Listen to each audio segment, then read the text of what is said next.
कभी दरपेश जो कोई मसला, पूछ ले हाजिर हो हम इनकी बारगाह। अल्हम्दुलिल्लाहि रब्बिल आलमीन वस्सलातु वस्सलामु अला खातिमिन नबिय्यीन अम्मा बाद फ़अऊज़ु बिल्लाहि मिनश शैतानिर रजीम बिस्मिल्लाहिर रहमानिर रहीम अस्सलातु वस्सलामु अलैका या रसूलल्लाह व अला आलिका व अस्हाबिका या हबीबल्लाह अस्सलातु वस्सलामु अलैका या नबी अल्लाह व अला आलिका व अस्हाबिका या नूर अल्लाह। प्यारे इस्लामी भाइयों और मदनी चैनल के नाज़रीन, एक बहुत ही खूबसूरत सिलसिला, बल्कि ऐसा सिलसिला जिसमें उलमाए किराम की, मुफ्तियान किराम की हमें ज़ियारत का मौका भी मिलता है। मेरी मुराद दारुल इफ्ता अहले सुन्नत से है। आज हम हाज़िर हैं दारुल इफ्ता अहले सुन्नत का एक ऐसा शानदार सिलसिला लेकर के। इस सिलसिले में बहुत सारी पुरानी यादें भी ताज़ा होंगी। दारुल इफ्ता अहले सुन्नत जब से मदनी चैनल बना, जब से मदनी चैनल स्टार्ट हुआ, जब से ये सिलसिला उन्हीं दिनों से स्टार्ट हुआ और आज अल्हम्दुलिल्लाह उसके 2000 एपिसोड कंप्लीट हो रहे हैं। जी हाँ, 2000वां सिलसिला है और इस सिलसिले में अल्हम्दुलिल्लाह दारुल इफ्ता अहले सुन्नत के मुफ्तियान किराम भी हमारे दरमियान हैं। दावत इस्लामी की मरकज़ी मजलिस शूरा के निगरान मौलाना हाजी इमरान अत्तारी भी हमारे साथ हैं और आज इंशाअल्लाह आपकी कॉल्स होंगी। हम बहुत कुछ पुरानी बातें भी करेंगे। ये सिलसिला स्टार्ट कैसे हुआ, उसका ख्याल कैसे आया और फिर उसके बाद ये सिलसिला आगे बढ़ता गया। यकीनन इस सफ़र में बहुत सारे दिलचस्प वाक़यात भी होंगे, बहुत सारी मुश्किलात भी होंगी। तो इंशाअल्लाह जो मुफ्तियान किराम ये प्रोग्राम करते हैं वो भी हमारे साथ हैं। कुछ मज़ीद मुफ्तियान किराम ने हमें ज्वाइन भी करना है। आज के इस ख़ास सिलसिले के लिए क़िबला शेख तरीक़त अमीर अहले सुन्नत बानी दावत इस्लामी हज़रत अल्लामा मौलाना अबू बिलाल मोहम्मद रियास अत्तार कादरी साहब ने एक ख़ास स्पेशल पैगाम भी भेजा है और मुफ्ती कासिम साहब जो इस वक्त हरमैन तय्यबैन के सफ़र पर हैं, उन्होंने भी पैगाम भेजा है। वो पैगामात भी हम आपको सुनाएंगे, दिखाएंगे। तो अव्वल ता आखिर अच्छी नीयतों के साथ हमारे सिलसिले में शामिल रहें। इससे पहले कि हम गुफ्तगू को लेकर आगे चलें, पहले आइए आपको दिखाते हैं कि दारुल इफ्ता अहले सुन्नत जो दावत इस्लामी का एक बहुत अहम डिपार्टमेंट है, ये चलता कैसे है, इसके मामलात कैसे होते हैं, उसकी कुछ इंट्रोडक्शन है। एक छोटा सा वीडियो पैकेज है, आइए देखते हैं। दारुल इफ्ता अहले सुन्नत। दारुल इफ्ता अहले सुन्नत दावत इस्लामी के ज़ेर इंतज़ाम शरई अहकामात पर रहनुमाई देने का एक फ़आल इदारा है। दारुल इफ्ता अहले सुन्नत में शरई रहनुमाई का अमल हर मुमकिन तरीके से जारी रहता है। लोग बिलमुशाफा आकर अपने रोजमर्रा के दीनी मसाइल, खुसूसी तौर पर पेश आने वाले मामलात, तनाज़ात, विरासत, निकाह, तलाक, अलगर्ज, हर शोबाए जिंदगी से मुताल्लिक दीनी मसाइल पेश करते और मुफ्तियान कलाम की जानिब से उनका हल पेश करने की सही की जाती है। मुल्क भर में इस वक्त दारुल इफ्ता अहले सुन्नत के कुल 17 मराकज़ मौजूद हैं। दूर दराज मकामात, दूसरे शहर या बैरून मुल्क रहने वाले इस्लामी भाई और बहनें खुदूद के जरिए भी मुख्तलिफ मसाइल और दीनी उलझनों से मुताल्लिक दुरुस्त मालूमात के हुसूल के लिए दारुल इफ्ता अहले सुन्नत के जय्यद मुफ्तियान से ईमेल और व्हाट्सएप के जरिए भी इस्तेफादा हासिल करते हैं। लोगों की सहूलत के लिए मकामी और इंटरनेशनल फोन नंबर्स के जरिए भी शरई रहनुमाई का सिलसिला मुकर्ररा औकात में जारी रहता है। अल्हम्दुलिल्लाह दारुल इफ्ता अहले सुन्नत के तमाम मराकिज़ में उलमाए कराम, नायब मुफ्ती साहिबान और मुफ्तियान उज़्ज़ाम इस्लाह उम्मत के जज्बे के तहत शरई रहनुमाई के काम में मसरूफ़ अमल हैं। एक मोहतात अंदाजे के मुताबिक दारुल इफ्ता अहले सुन्नत के मुफ्तियान कराम दुनिया भर से पूछे जाने वाले सालाना तकरीबन 1 लाख से ज़ायद सवालात के शरीयत के मुताबिक जवाबात देते हैं। अल्हम्दुलिल्लाह अज़्ज़ वजल पूरे पाकिस्तान के कई शहरों के अंदर अल्हम्दुलिल्लाह दारुल इफ्ता अहले सुन्नत कायम है, जहाँ पर हाज़रीन हाज़िर होकर भी सवालात लेते हैं। साइलीन को सवालात फ़िज़िकली भी दिए जाते हैं, टेलीफोन कॉल पे भी दिए जाते हैं, व्हाट्सएप पे भी दिए जाते हैं, ईमेल पे भी दिए जाते हैं। इन तमाम सर्विसेज के साथ साथ मदनी चैनल के ज़रिए दुनिया भर के नाज़रीन के सवालात के जवाबात भी दिए जाते हैं। तो माशाल्लाह मेरे साथ शफ़ीक भाई भी मौजूद हैं। मुफ्ती शफ़ीक साहब इस सिलसिले को अब होस्ट करते हैं, इसको लेकर चलते हैं। मगर सबसे पहले मैं चाहूँगा कि 2008 नवंबर में ये सिलसिला शुरू किया गया और 2008 में ही मदनी चैनल का भी आगाज़ हुआ और माशाल्लाह उन तमाम सिलसिलों के आगाज़ में, उन तमाम सिलसिलों के स्टार्ट में दावत इस्लामी की मरकज़ी मजलिस शूरा के निगरान मौलाना हाजी इमरान अत्तारी साहब का बड़ा किरदार रहा। तो ऐसा ये दारुल इफ्ता अहले सुन्नत सिलसिले का नाम और फिर इसको स्टार्ट करना और आप ही ने उसको होस्ट किया, कुछ बताएं उस बारे में, कैसा एक्सपीरियंस था? अल्हम्दुलिल्लाह रब्बिल आलमीन वस्सलातु वस्सलामु अला खातिमिन नबिय्यीन। नाम का तो कोई इशू था ही नहीं क्योंकि पहले से दारुल इफ्ता अहले सुन्नत चल ही रहे थे। ठीक है, तो उसका नाम ही दारुल इफ्ता अहले सुन्नत था। तो चूँकि ये नाम दावत इस्लामी की तरफ से एक नाम था ही और नाम वही था जो काम था, तो फिर और आवाम उसको इस नाम से पहचानती भी थी कि ये दारुल इफ्ता अहले सुन्नत दावत इस्लामी का एक शोबा है। तो उसी नाम से अल्हम्दुलिल्लाह इसका आगाज़ किया गया। अब ज़ाहिर है कि जो मदनी चैनल ऑन करने की जो बेसिक मकासद थे, इन मकासद में उम्मत की शरई रहनुमाई, ये तो डेफिनेट था ही। इसके लिए भी दारुल इफ्ता अहले सुन्नत का प्रोग्राम भी लाइव किया जाना चाहिए। ये अल्हम्दुलिल्लाह हमने शुरू में तो ये रिकॉर्डेड था गालिबन, जब आपने स्टार्ट किया था ये रिकॉर्ड ही हुआ होगा गालिबन। जी, रिकॉर्ड ये रिकॉर्ड ही हुआ था, क्योंकि उस वक्त हम समझें कि चंद माह, शायद 2-4 चंद ही माह हुए होंगे मदनी चैनल ऑन हुआ था। तो चंद माह में मुफ्ती फ़ुज़ैल साहब से बात हुई थी कि वक्त दे, तो फिर वो मुफ्ती फ़ुज़ैल साहब आज भी वक्त इनसे लेना हो तो ये मीडिया पर आने में ये झिझकते हैं, यानी इनकी एक अपनी रिजर्वेशन है मीडिया के ताल्लुक़ से। तो उस वक्त भी ये थोड़ा सा था, तो मैं कहा आप तो करेगा कौन मैं कहा सवालत मैं करूँगा, आप बैठे तो सही। तो मुझे भी कोई इतना ख़ास एक्सपीरियंस तो था नहीं जी। और ये नीचे जो भी छोटा सा ना फैज़ान अत्तार स्टूडियो, जी जी, तो बेंचेस पे वो भी बन रहा था, सही, अभी वो बना नहीं था सही, ठीक है। बन रहा था। फिर इसके एक कोने में हमने एक छोटा सा बेंच लगाया था और कह सकते हैं बामुश्किल हम दोनों बैठे थे, अच्छा, बामुश्किल हम दोनों बैठे थे और फिर वो सवालात का सिलसिला शुरू किया था। तो यूँ अल्हम्दुलिल्लाह शुरू। हम इंशाल्लाह कुछ देर बाद नाजरीन आपको वो मनाजिर भी दिखाएंगे कि नवंबर 2008 यानी एग्जैक्टली नवंबर हम 2023 में आज हैं, तो ऑलमोस्ट 15 साल पहले ये प्रोग्राम शुरू हुआ और आज माशाल्लाह यहाँ 15 साल पहले हम दिखते कैसे थे वो भी 15 साल पहले निगरानी शुरा कैसे दिखते थे, बाकी मुफ्तियान कराम कैसे दिखते थे, वो भी आप देखेंगे इंशाल्लाह। और स्टूडियो हमारा कैसा दिखता था वो भी आप देखेंगे। तो अल्हम्दुलिल्लाह एक ग्रेजुअली सफ़र आगे बढ़ा है और आपके सामने मैं समझता हूँ शफीक भाई ये 15 सालों में अगर कैलकुलेशन करें तो शायद हज़ार सवालात के जवाब ऑन ईयर भी दिए गए होंगे। जी हाँ, बिल्कुल। इस तौर पर जमा तो नहीं किए गए, लेकिन औसतन जो हमारे प्रोग्राम के अंदर सवालात होते हैं तो वो 20 सवालात तकरीबन हैं जिनके जवाब दिए जाते हैं। तो अगर 20 और को 2000 सभी सवालात बिल्कुल जो है वो मुख्तलिफ होते हैं, यानी एक ही तरतीब से या एक जैसे ही नहीं होते। अपनी नई ज़ाहिर है जिसको जो दरपेश मसला है और हर सवाल हर कॉल जो है ना वो अपने तौर पर ख़ुद एक अहमियत रखती है। वाह वाह सुभान अल्लाह। तो अगर एवरेज एक औसतन बात की जाए कि अगर 2000वां सिलसिला है और 20 सवाल हुए तो 40,000 सवालात के जवाबात जो हैं वो ऑन ईयर लाइव चैनल पर या और रिकॉर्डेड सिलसिलों के ज़रिए दिए गए। अच्छा, इसके अलावा जो सोशल मीडिया पे आप लोग लाइव होते हैं वो इसके अलावा है? जी, ये वो मदनी चैनल के 2000 सिर्फ ये मदनी चैनल। अच्छा, वो अलग सोशल मीडिया पे लाइव सेशंस हो रहे होते हैं मुफ्तियान कराम के साथ, वहाँ अलग जवाब दिए जाते हैं। वहाँ हमारे मंथली तकरीबन 11 प्रोग्राम होते हैं मुख्तलिफ जो। जी हाँ, जिसमें मदनी चैनल का सोशल मीडिया का जो पेज है उस पर भी, दावत इस्लामी के पेज पर और दारुल इफ्ता अहले सुन्नत के पेज पर, ये तकरीबन 11 प्रोग्राम मंथली हमारे शेड्यूल होते हैं इसमें। क्या बात है। चलें जनाब, अब एक्चुअली अब तो होस्ट हज़रत हैं तो आप ही प्रोग्राम को लेकर चलें। मदनी चैनल के नाज़रीन, आप भी आज के प्रोग्राम के हवाले से, बल्कि दारुल इफ्ता अहले सुन्नत के हवाले से आपको क्या एक्सपीरियंस रहा, आपने क्या कुछ सीखा, अगर आप उसको शेयर करना चाहते हैं आप कॉल कर सकते हैं। और आज के प्रोग्राम में भी आप उलमाए कराम से सवाल कर सकते हैं। यानी आज सिर्फ इंट्रोडक्टरी प्रोग्राम नहीं है, 2000वां सिलसिला ज़रूर है मगर आज भी सवाल व जवाब होंगे, आज भी शर रहनुमाई होगी, आज भी इंशाअल्लाह हम मुफ्तियान कराम से सीखेंगे। तो बड़ी अच्छी नीयतों के साथ, उलमाए कराम से इल्म दीन सीखने की नीयत के साथ आप इंशाअल्लाह हमारे साथ प्रोग्राम में शामिल हो सकते हैं। एक सवाल मैं आयशा से करता हूँ, कैसे मैंने अमीर अहले सुन्नत की ज़बानी कई बार सुना, मदनी मुज़ाकरे के साथ साथ आप दारुल इफ्ता अहले सुन्नत के सिलसिले को बड़ी अहमियत और बड़ा उसको फोकस करके बयान फरमाते हैं और फरमाते हैं कि इस सिलसिले को ज़रूर देखा करें, उसकी कोई ख़ास वजह? दारुल इफ्ता अहले सुन्नत से या मुफ्तियान कराम से वाबस्ता रहना, यानी इसके पीछे जो एक लॉजिक है वो ये है कि जो भी काम करो शरीयत की रहनुमाई लेकर करें। सही। अब शरीयत की रहनुमाई लेने का कि कुरान और हदीस के अहकाम और इस्लाम व दीन के अहकाम के मुताबिक आप अपने काम करें, उसके लिए अमीर सुन्नत हमें जो एक तंजीमी शोबा है दावत इस्लामी ने जो क्रिएट किया, दारुल इफ्ता अहले सुन्नत, वैसे तो फरमाते हैं आशिकान रसूल मुफ्तियान कराम से रुजू कर लेना चाहिए। तो उस असल पर्पज़ ही यही है कि आपकी और मेरी ज़िंदगी जो है ना वो शरीयत और दीन के मुताबिक गुजरे। इवन के अगर हम कोई तंजीमी गुफ्तगू या तंजीमी कोई शोबा या तंजीमी को मामला भी लेके जाते हैं तो अमीर सुन्नत का की जो इब्तदाई सवालात हैं उनमें एक सवाल ये होता है कि आपने इसकी शरई रहनुमाई ले ली।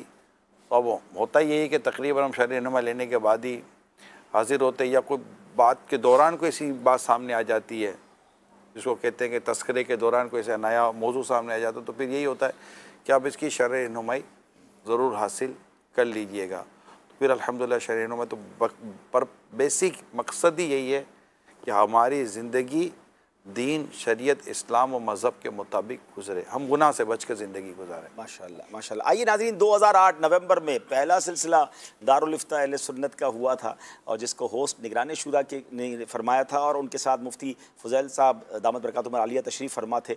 बहुत पुरानी यादें हैं, आइए देखते हैं। अस्सलाम वालेकुम। वालेकुम अस्सलाम वरहमतुल्लाहि वबरकातुहू। फासिक के मुतालिक हम सुनते रहते हैं, फलां फासिक है, फलां फासिक है, फलां फासिक है। हमारे इस्लामी भाई ये जानना चाहेंगे कि फासिक किसे कहते हैं? फासिक हर उस शख्स को कहा जाता है जो गुनाह कबीरा का मुर्तकिब, एक बार भी गुनाह कबीरा का इर्तिकाब करने वाला फासिक कहलाता है, तो इसी को फाजिर भी कहते हैं। तो दोनों के एक ही मायने है? फासिक और फाजिर दोनों हम माना है, लेकिन बाज़ औक़ात फाजिर ख़ास तौर पर जो जानी हो उसके लिए इस्तेमाल किया जाता है। वैसे चले वो तो पुरानी यादें थी, आपको कैसा लग रहा है पुराना अपने आपको देख कर? हमें तो अच्छा, मुफ्ती फुज़ैल साहब में इतना फ़र्क नहीं आया? हाँ, ये भी दो सोचने वाली बात है। 15 सालों में आपके दर्जे और बुलंद हो गए। मतलब नहीं, ऐसा मुफ्ती फुज़ैल साहब साथ कम रहे ना ज़्यादा साथ रहते तो फ़र्क नज़र आ जाता हमको। अच्छा ऐसा है। चले जनाब, आप देखें नाज़रीन, अल्लाह हमारे निगरानी शुरा को सलामत रखे। और मुझे याद है कि उन दिनों ये सिलसिले करना, यानी मैं अब थोड़ी सी टेक्निकली बात करूं कि हम जो लोग बाद में मदनी चैनल पर सिलसिले करने आए तो हमारे लिए कोई मॉडल था, लेकिन निगरानी शुरा ने भी प्रोग्राम शुरू किए थे तो यूँ समझिए कि अपने तौर पर एक काम को करना। अब बाद में जितने परफॉर्मर आ रहे हैं तो सबके पास कोई ना कोई एक मॉडल है कि भाई होस्टिंग कैसे करनी है, सवाल कैसे करने हैं। लेकिन अल्हम्दुलिल्लाह स्टार्ट में जो ये काम किया निगरानी शुरा ने, यकीनन हम सबके लिए बड़ा सपोर्टिव रोल था। अल्लाह पाक सलामती दे। आइए कुछ और आपको पुराने मनाजिर भी दिखाते हैं, क्योंकि सिलसिला ग्रेजुअली आगे बढ़ता रहा और भी इस्लामी भाइयों ने इसको होस्ट किया, उसके कुछ मनाजिर दिखाते हैं। वारिसीने अंबिया हमारे उलमा, हादियो रहनुमा हमारे उलमा। वारिसीने अंबिया हमारे उलमा, हादियो रहनुमा हमारे उलमा। हो कभी दरपेश जो कोई मसला, पूछ ले हाजिर हूँ हम इनकी बारगाह। वारिसीने अंबिया हमारे। माशाअल्लाह, आपने देखा पुराने मनाजिर। एक और पैकेज भी वो भी देखते हैं जी। वारिसीने अंबिया हमारे उलमा, हादियो रहनुमा हमारे उलमा। वारिसीने अंबिया हमारे उलमा, हादियो रहनुमा हमारे उलमा। हो कभी दरपेश जो कोई मसला, पूछ ले हाजिर हूँ हम इनकी बारगाह। वारिसीने अंबिया हमारे उलमा, हादियो रहनुमा हमारे उलमा। वारिसीने अंबिया हमारे उलमा, हादियो रहनुमा हमारे उलमा। वारिसीने अंबिया हमारे उलमा, हादियो रहनुमा हमारे उलमा। हो कभी दरपेश जो कोई मसला, पूछ ले हाजिर हूँ हम इनकी बारगाह। वारिसीने अंबिया हमारे उलमा, हादियो रहनुमा हमारे उलमा। वारिसीने अंबिया हमारे उलमा, हादियो रहनुमा हमारे उलमा। वारिसीने अंबिया हमारे उलमा, हादियो रहनुमा। जी नाजरीन, आपने देखा कि ग्रेजुअली एज तो हमारी बढ़ती रही, मगर मदनी चैनल की क्वालिटी, उसकी ग्राफिक्स में, उसके दूसरी चीज़ों में आपने वो भी बेहतरीन देखी। आपको कैसा लगा अपने आप को देखकर? हाँ, मुझे बहुत अच्छा लगा अल्हम्दुलिल्लाह। कैसे तो अच्छा लगने का नहीं, हम भी ऐसे नजर आया करते, हम भी ऐसे नजर आया करते थे। तो अल्हम्दुलिल्लाह। लेकिन मैं आपको बताऊं, ये जो भी चल रहा था और जो हमारी तब्दीलियां जो हमें नज़र आती हैं, इसमें मुझे तो मौत की बहुत याद आई जी। कि हम कितने, मतलब कि इंसान किस तरह ढलता चला जाता है तेजी से ज़िंदगी। जो अगर हम इस यहाँ पूरा अपना ढलाव देखें तो काफ़ी ढलती है, सूरज गुरूब होने की तरफ जा रहा होता है, तो वो सारे गुरूब होने वाली चीज़ें नज़र आ रही हैं।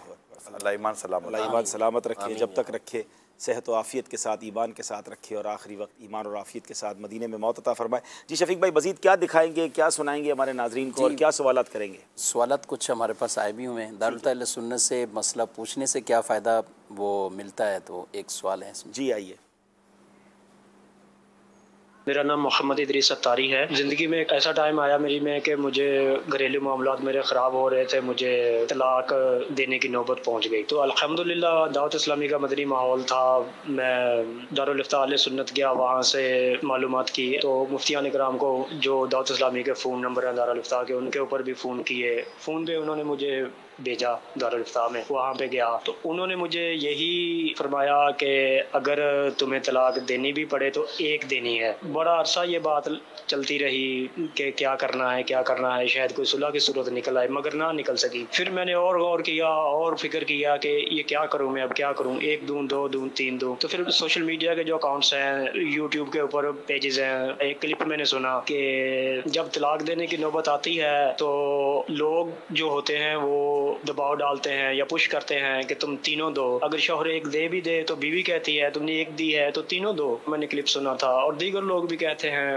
और भी मैंने सुनता रहता था मुफ्तियान इकराम के पेजेस जो हैं उनके ऊपर, सोशल मीडिया पे, मदनी चैनल पे भी मैंने सुना था कि तलाक जो होती है वो एक ही देनी होती है, 3 किसी सूरत भी नहीं देनी। हत्ता कि मुफ्तियान इकराम ने भी यही फरमाया था कि रिश्तेदार भी कहने लग जाते हैं, वकील हजरात भी कहने लग जाते हैं। ये मुफ्ती साहब से मैंने सुना था कि तुम 3 दो, रिश्तेदार भी कहते हैं, बहुत सारे लोग कहते हैं। बिल आखिर मैं इसी नतीजे पे पहुंचा कि हमारा घर अब टूट रहा है तो तलाक देनी ही पड़ेगी। तो मैंने जो है वो फिर ये फैसला किया कि मैं एक तलाक दूंगा। मुफ्ती कासिम साहब की एक किताब थी वो भी पढ़ी। फिर मैं दारुल इफ्ता अहले सुन्नत गया, उन्होंने मुझे एक पेज दिया, पेपर दिया मुझे, कि उन्होंने बोला कि अगर तलाक देनी है तो इसके मुताबिक देनी है तुमने। तो उनके ऊपर भी यही तहरीर थी कि एक ही देनी है, बाकी जो तरीकेकार होता है वही था। अल्हम्दुलिल्लाह जब ऐसा टाइम आया मैं वकील के पास मौजूद था, मेरे घर वाले भी थे, दूसरे भी थे, इनके जो ससुराल वाले थे वो भी थे वहाँ पे। सब लोग यही कह रहे थे, मेरे दोस्त भी थे उसमें, आप यकीन करें सब ने मुझे इतना दबाव डाला, मुझे बहुत बहुत बड़ी बड़ी बातें की, तुम 3 दो, एक क्यों दे रहे हो, तुम 3 दो, तुम 3 दो, 3 ही दोगे। तो मैंने उस टाइम मेरे ज़हन में यही आया, मुफ्तियान इकराम को अल्लाह पाक लंबी ज़िंदगी अता करे, दारुल इफ्ता अहले सुन्नत को, मीठे पापा जान को, जिन्होंने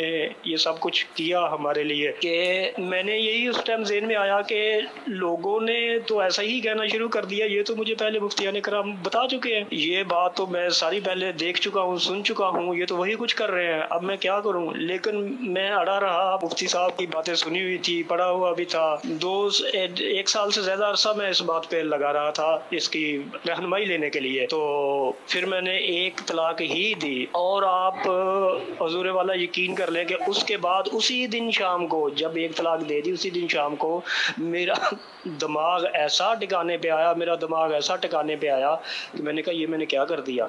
मेरी एक बेटी भी थी उस वक्त, छोटी थी। तो और मुझे बाद में कुछ दिन बाद मुझे पता चला कि उनका जो मामलात हैं वो मुझसे भी ज़्यादा ख़राब है। वो भी पछता रहे हैं कि ये हमने क्या कर दिया, हमें तो ऐसा नहीं करना चाहिए था। राब्ते होने शुरू हो गए, बिल आखिर जाके हमारी दोबारा जो है हमें निकाह करना पड़ा और हमने दोबारा अल्हम्दुलिल्लाह हमने दोबारा निकाह किया। उसके बाद एक बच्चा भी हो चुका है। 4.5 साल मेरे निकाह को दोबारा को भी हो चुके हैं। मुफ्तियान इकराम को अल्लाह पाक सलामत रखे, मुफ्तियान इकराम का साया हमारे सरों पे सलामत रखे। अल्लाह पाक आप सबको लंबी ज़िंदगी दे। अल्लाह पाक मेरे लिए दुआ फरमा दे, जितने भी हजरात मौजूद हैं सब मेरे लिए दुआ फरमा दे। अल्लाह पाक मुझे हश्र में भी आप लोगों का साथ अता करे। माशाल्लाह इनकी बात काफ़ी तवील थी, लेकिन मैं ये चाहूँगा कि नाजरीन के ज़हनों में हो सकता है सवाल आ सके। इनको तो बड़ा फ़ायदा हुआ, इन्होंने सबसे अच्छी बात थी कि फ़ॉलो किया, मगर मुफ्ती साहब इसको थोड़ा वजाहत कर दें कि क्यों दारुल इफ्ता से कहा जाता है कि एक ही तलाक दें और बाकी लोग कहते हैं 3 तलाक दें। बिस्मिल्लाहिर्रहमानिर्रहीम। देखें, सबसे पहली तो इनके लिए और ऐसे अफराद के लिए सबसे बड़ी चीज़ ये है कि उमूमी तौर पर हमारे पास जो लोग आते हैं वो फ़ैसला करके आते हैं, वो सारे मामला कर चुके होते हैं, उसके बाद आते हैं। तो सबसे पहले तो गुजारिश इस हवाले से यही है कि ज़िंदगी का एक बहुत बड़ा अब फ़ैसला करने के लिए जा रहे हैं, तो इसके लिए चूँकि एक दीनी मामला है, मज़हबी मामला है, तो आप इसके लिए जो मज़हबी एक्सपर्ट हैं उनसे आप रब्ता करें। बिल्कुल सही। तो इसी के बाद आप एक मज़हबी और सही तरीके से जो दीनी तरीका होगा उसके मुताबिक आप इसको चला सकेंगे। हमने अमीर अहले सुन्नत की तरीके के मुताबिक और निगरान शुरा से भी इस हवाले से हमारी काफ़ी तफसील से कई मरतबा बात हुई है कि इस हवाले से हमने मदनी फूल भी तहरीर किए तलाक़ के हवाले से। होना ये चाहिए कि असल में निकाह जिस वक्त हो उसी वक्त इस हवाले से ट्रेनिंग हो और लोगों को बताया जाए कि भाई अगर बिल फ़र्ज़, क्योंकि घर के अंदर इस तरह के मामलात आते हैं तो कभी इस तरह का मामला हो जाए तो फिर हमने करना क्या है, ठीक है। तो इस बुनियाद पर कि आपने अल्लाह ना करे कि घर अल्लाह टूटने की नौबत आ जाती, तो पहले आप बिलखुसूस कोशिश करें कि दारुल इफ्ता अहले सुन्नत के अंदर आ जाए। कोई भी फ़ैसला करने से पहले आप देखेंगे तो इंशाअल्लाह तबारक व तआला कई मरतबा ऐसा हुआ कि हमारे पास आने वाले का घर या तो बच जाता है, यानी हम जब उसको समझाते हैं, क्योंकि बहुत सारे तजुर्बात इस हवाले से हमारे हो चुके हैं, तो जो हमारा समझाना होता है तो कई दफ़ा तो ऐसा होता है कि उसके बाद समझ में आ जाती है कि फ़ितरी चीज़ है क्या, हमें घर चलाना किस अंदाज में है, मर्द को क्या क्या रवैया इख्तियार करना है, उसको कितनी बुर्दबारी का मुजाहरा करना है। तो कई दफ़ा तो ऐसा होता है कि नौबत ही ख़त्म हो जाती है, मामलात ही हल हो जाते हैं। ऐसे कई वाक़यात हुए। वरना फिर अगर ऐसी नौबत आती है ना तो एक तलाक का हम कभी घर तोड़ने का मशवरा देते नहीं हैं किसी को, कोशिश यही होती है कि घर जुड़ जाए। फिर नौबत आ भी जाती है तो इससे पहले के भी कुछ स्टेप होते हैं जिनका हम मशवरा देते हैं कि आप ये कर लें, तो उम्मीद है कि आपका घर संवर जाएगा।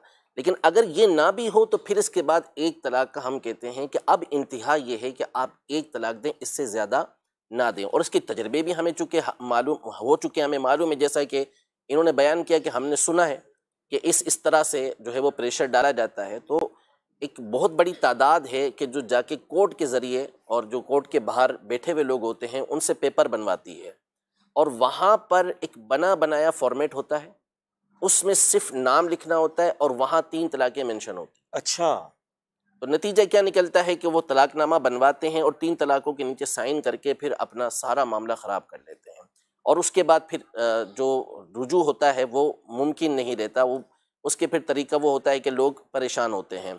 तो इसलिए एक तलाक का फ़ायदा ये होता है देने का कि अगर जैसे इन्होंने कहा ना कि शाम को ही ठिकाने पर आ गया दिमाग, तो कुछ अरसे के बाद होता ये है कि बीवी अपने घर पर है, शौहर अपने घर पर है, तो नतीजा ये होता है कि अब थोड़ा दिमाग ठंडा होता है और इनको समझ आती है कि यार हमसे हो गई गलती। अब एक तलाक दी होती है तो उसमें फ़ायदा ये होता है कि इद्दत के अंदर अंदर तो तलाक़ रजई की सूरत में वो रुजू कर लेता है, और अगर इद्दत गुजर चुकी तो उससे निकाह हो जाता है दोबारा। एक तलाक देने का फ़ायदा ये होता है, इसको तलाक़ अहसन कहते हैं, सबसे अच्छी तलाक कहते हैं। उसका फ़ायदा ये होता है कि आपका जो मकसूद है वो भी पूरा हो जाएगा। निकाह उनसे निकलना है ना, तो वो जैसे उसकी इद्दत गुजरेगी, इद्दत गुजरते ही उसने निकाह से निकल जाना है। ऑलरेडी 3 तलाक़ें नहीं होंगी उसको कि उसको खुद ब खुद 3 तलाक़ें हो जाए, तलाक एक ही होगी लेकिन वो आपके निकाह से निकल गई। अब बिलफर्ज ऐसा सिलसिला बनता है कि उसको कहीं और निकाह करना है, आपको कहीं और निकाह करना है, तो उसमें कोई रुकावट नहीं होगी, वो निकाह कर सकेगी। लेकिन जब 3 तलाक़ें एक साथ दे देते हैं तो फिर नताइज ये निकलते हैं कि अब आपस में रुजू करना हो तो वो रुजू नहीं हो पाता। अच्छा, किसी ने एक तलाक दी, इद्दत गुजर के कई साल गुजर गए, उस औरत ने कहीं और निकाह नहीं किया, तो अब भी ये दोनों मियाँ बीवी वापस निकाह करके मिल सकते हैं? बिल्कुल मिल सकते हैं। सिर्फ निकाह, ये मर्द और औरत, ये मर्द और औरत निकाह, यानी औरत की रजामंदी के साथ उसका फिर निकाह होता है। तो इस हवाले से हम कई प्रोग्राम्स भी कर चुके हैं और हमने वकला से भी गुफ्तगू की थी और हमारा मशवरा भी हुआ था इस हवाले से कि आप जब भी पेपर बनवाने जाए ना, तो मेहरबानी करके पेपर बनाने जाने से पहले आप आके मशवरा कर लिया करें कि हमने बनाना किस तरीके से पेपर, तो फिर वो हम आपको बताएंगे और फिर आप बनवा के हमें चेक करवा लें, तो इंशाअल्लाह तबारक व तआला ऐसी नौबत नहीं आएगी कि आप बाद में परेशान हो जाएं। याद रखिए, तलाक का मैटर, ये पहले ही बात तलाक की आई को हमारे दारुल इफ्ता का जो हॉट टॉपिक है वो है यही। अच्छा, सबसे ज़्यादा सवाल इस पर और विरासत के हमारे पास आते हैं। ठीक है। तो यानी इस पर नसीहतें मदनी मुज़ाकरे में भी हो चुकी हैं, कई मरतबा हम कर चुके हैं कि इसमें सबसे ज़्यादा जो नुकसान होता है वो बच्चों का होता है। सही, बच्चों का हाल ख़राब हो जाता है, बच्चे परेशान हो जाते हैं और ज़िंदगी उनकी ख़राब होकर रह जाती है। तो इसलिए बिलखुसूस जो मर्द हजरात हैं उनसे इस हवाले से गुजारिश है कि इसका इल्म भी हासिल करें, अपने आप को काबू में रखें। एक जुमला है कि तलाक, हम बाज़ औक़ात यूँ कहते हैं कि तलाक प्यार में नहीं दी जाती, तलाक गुस्से में दी जाती। ये हम एक अमली सूरत बयान करते हैं, लेकिन हकीकत ये है कि तलाक गुस्से में देनी नहीं चाहिए। अच्छा, तलाक हमेशा सोच समझ के देनी चाहिए, गुस्से के आलम में नहीं देनी चाहिए। गुस्से के हालत में देनी नहीं चाहिए, क्योंकि आप एक रिश्ता तोड़ रहे हैं, आप एक घर तोड़ रहे हैं, तो अब उसका बिल्कुल सोच समझ के आपको फैसला करना। उसके क्या क्या नताइज निकलेंगे? मर्द ज़्यादा ज़रूरी है, जैसे इन्होंने मर्द को काफ़ी देर तक फोकस किया ना, इसमें मर्द ज़्यादा ज़रूरी है। औरत तलाक मांग सकती है, तलाक दे नहीं सकती। देने का इख्तियार मर्द के पास, ये इस्लामी माशरे की खूबी है, देने का इख्तियार चूँकि मर्द के पास है, इसलिए मर्द को कहा जा रहा है कि आपको चूँकि पावर दिया गया है, आप ज़्यादा बुर्दबारी पैदा करें, आप ज़्यादा हिम्मत और सब्र पैदा करें कि आपके पास पावर है। और पावर का इस्तेमाल ऐसे नहीं किया जाता कि आदमी पावर का इस्तेमाल करने के बाद फिर पछताता रहेगा यार अब क्या हो। अच्छा, लेकिन जब औरत चाहती है निकलना और वो जिद कर रही है कि मुझे 3 तलाक दो, तो फिर मर्द 1 तलाक देगा तो वो औरत का तो काम नहीं हुआ ना। लेकिन 3 तलाक देना वैसे ही गुनाह है। अच्छा, 3 तलाक़ें कोई देगा, हो जाएंगी एक साथ। ये अइम्मा अरबा का इस पर इजमा है, सब मुत्तफिक हैं इसके ऊपर कि 3 तलाक़ें दी तो 3 तलाक़ें होंगी, लेकिन बिल इत्तिफाक़ है गुनाह। ठीक है, देने की शरीयत ने इजाज़त दी भी नहीं। जायज़ भी है और गुनाह भी है। हाँ, बहुत सारी चीज़ें होती हैं। यानी जायज़ से मुराद ये है कि जायज़ नहीं है, गुनाह है। अच्छा, लेकिन आप अगर ये करेंगे तो हो जाएगा। किसी ने किसी दूसरे की मुर्गी को ज़बा कर दिया तो ज़बा तो वो हो जाएगी ना, अगरचे कि उसका ज़बा करना जायज़ नहीं था। अच्छा, अच्छा। लेकिन इसने ये जो फेल किया है, इसका फेल यानी इसका ये काम जो है ये गुनाह है, लेकिन अगर उसने किया तो ये इम्प्लीमेंट हो जाएगा उसका और 3 तलाक़ें उसकी हो जाएंगी, तो ये है गुनाह। अब औरत ज़िद कर रही है तो भाई आपके हाथ में इख्तियार दिया क्यों है? बियदिही उक़दतुन निकाह, आपके हाथ में निकाह की जो गिरा दी है वो दी क्यों है?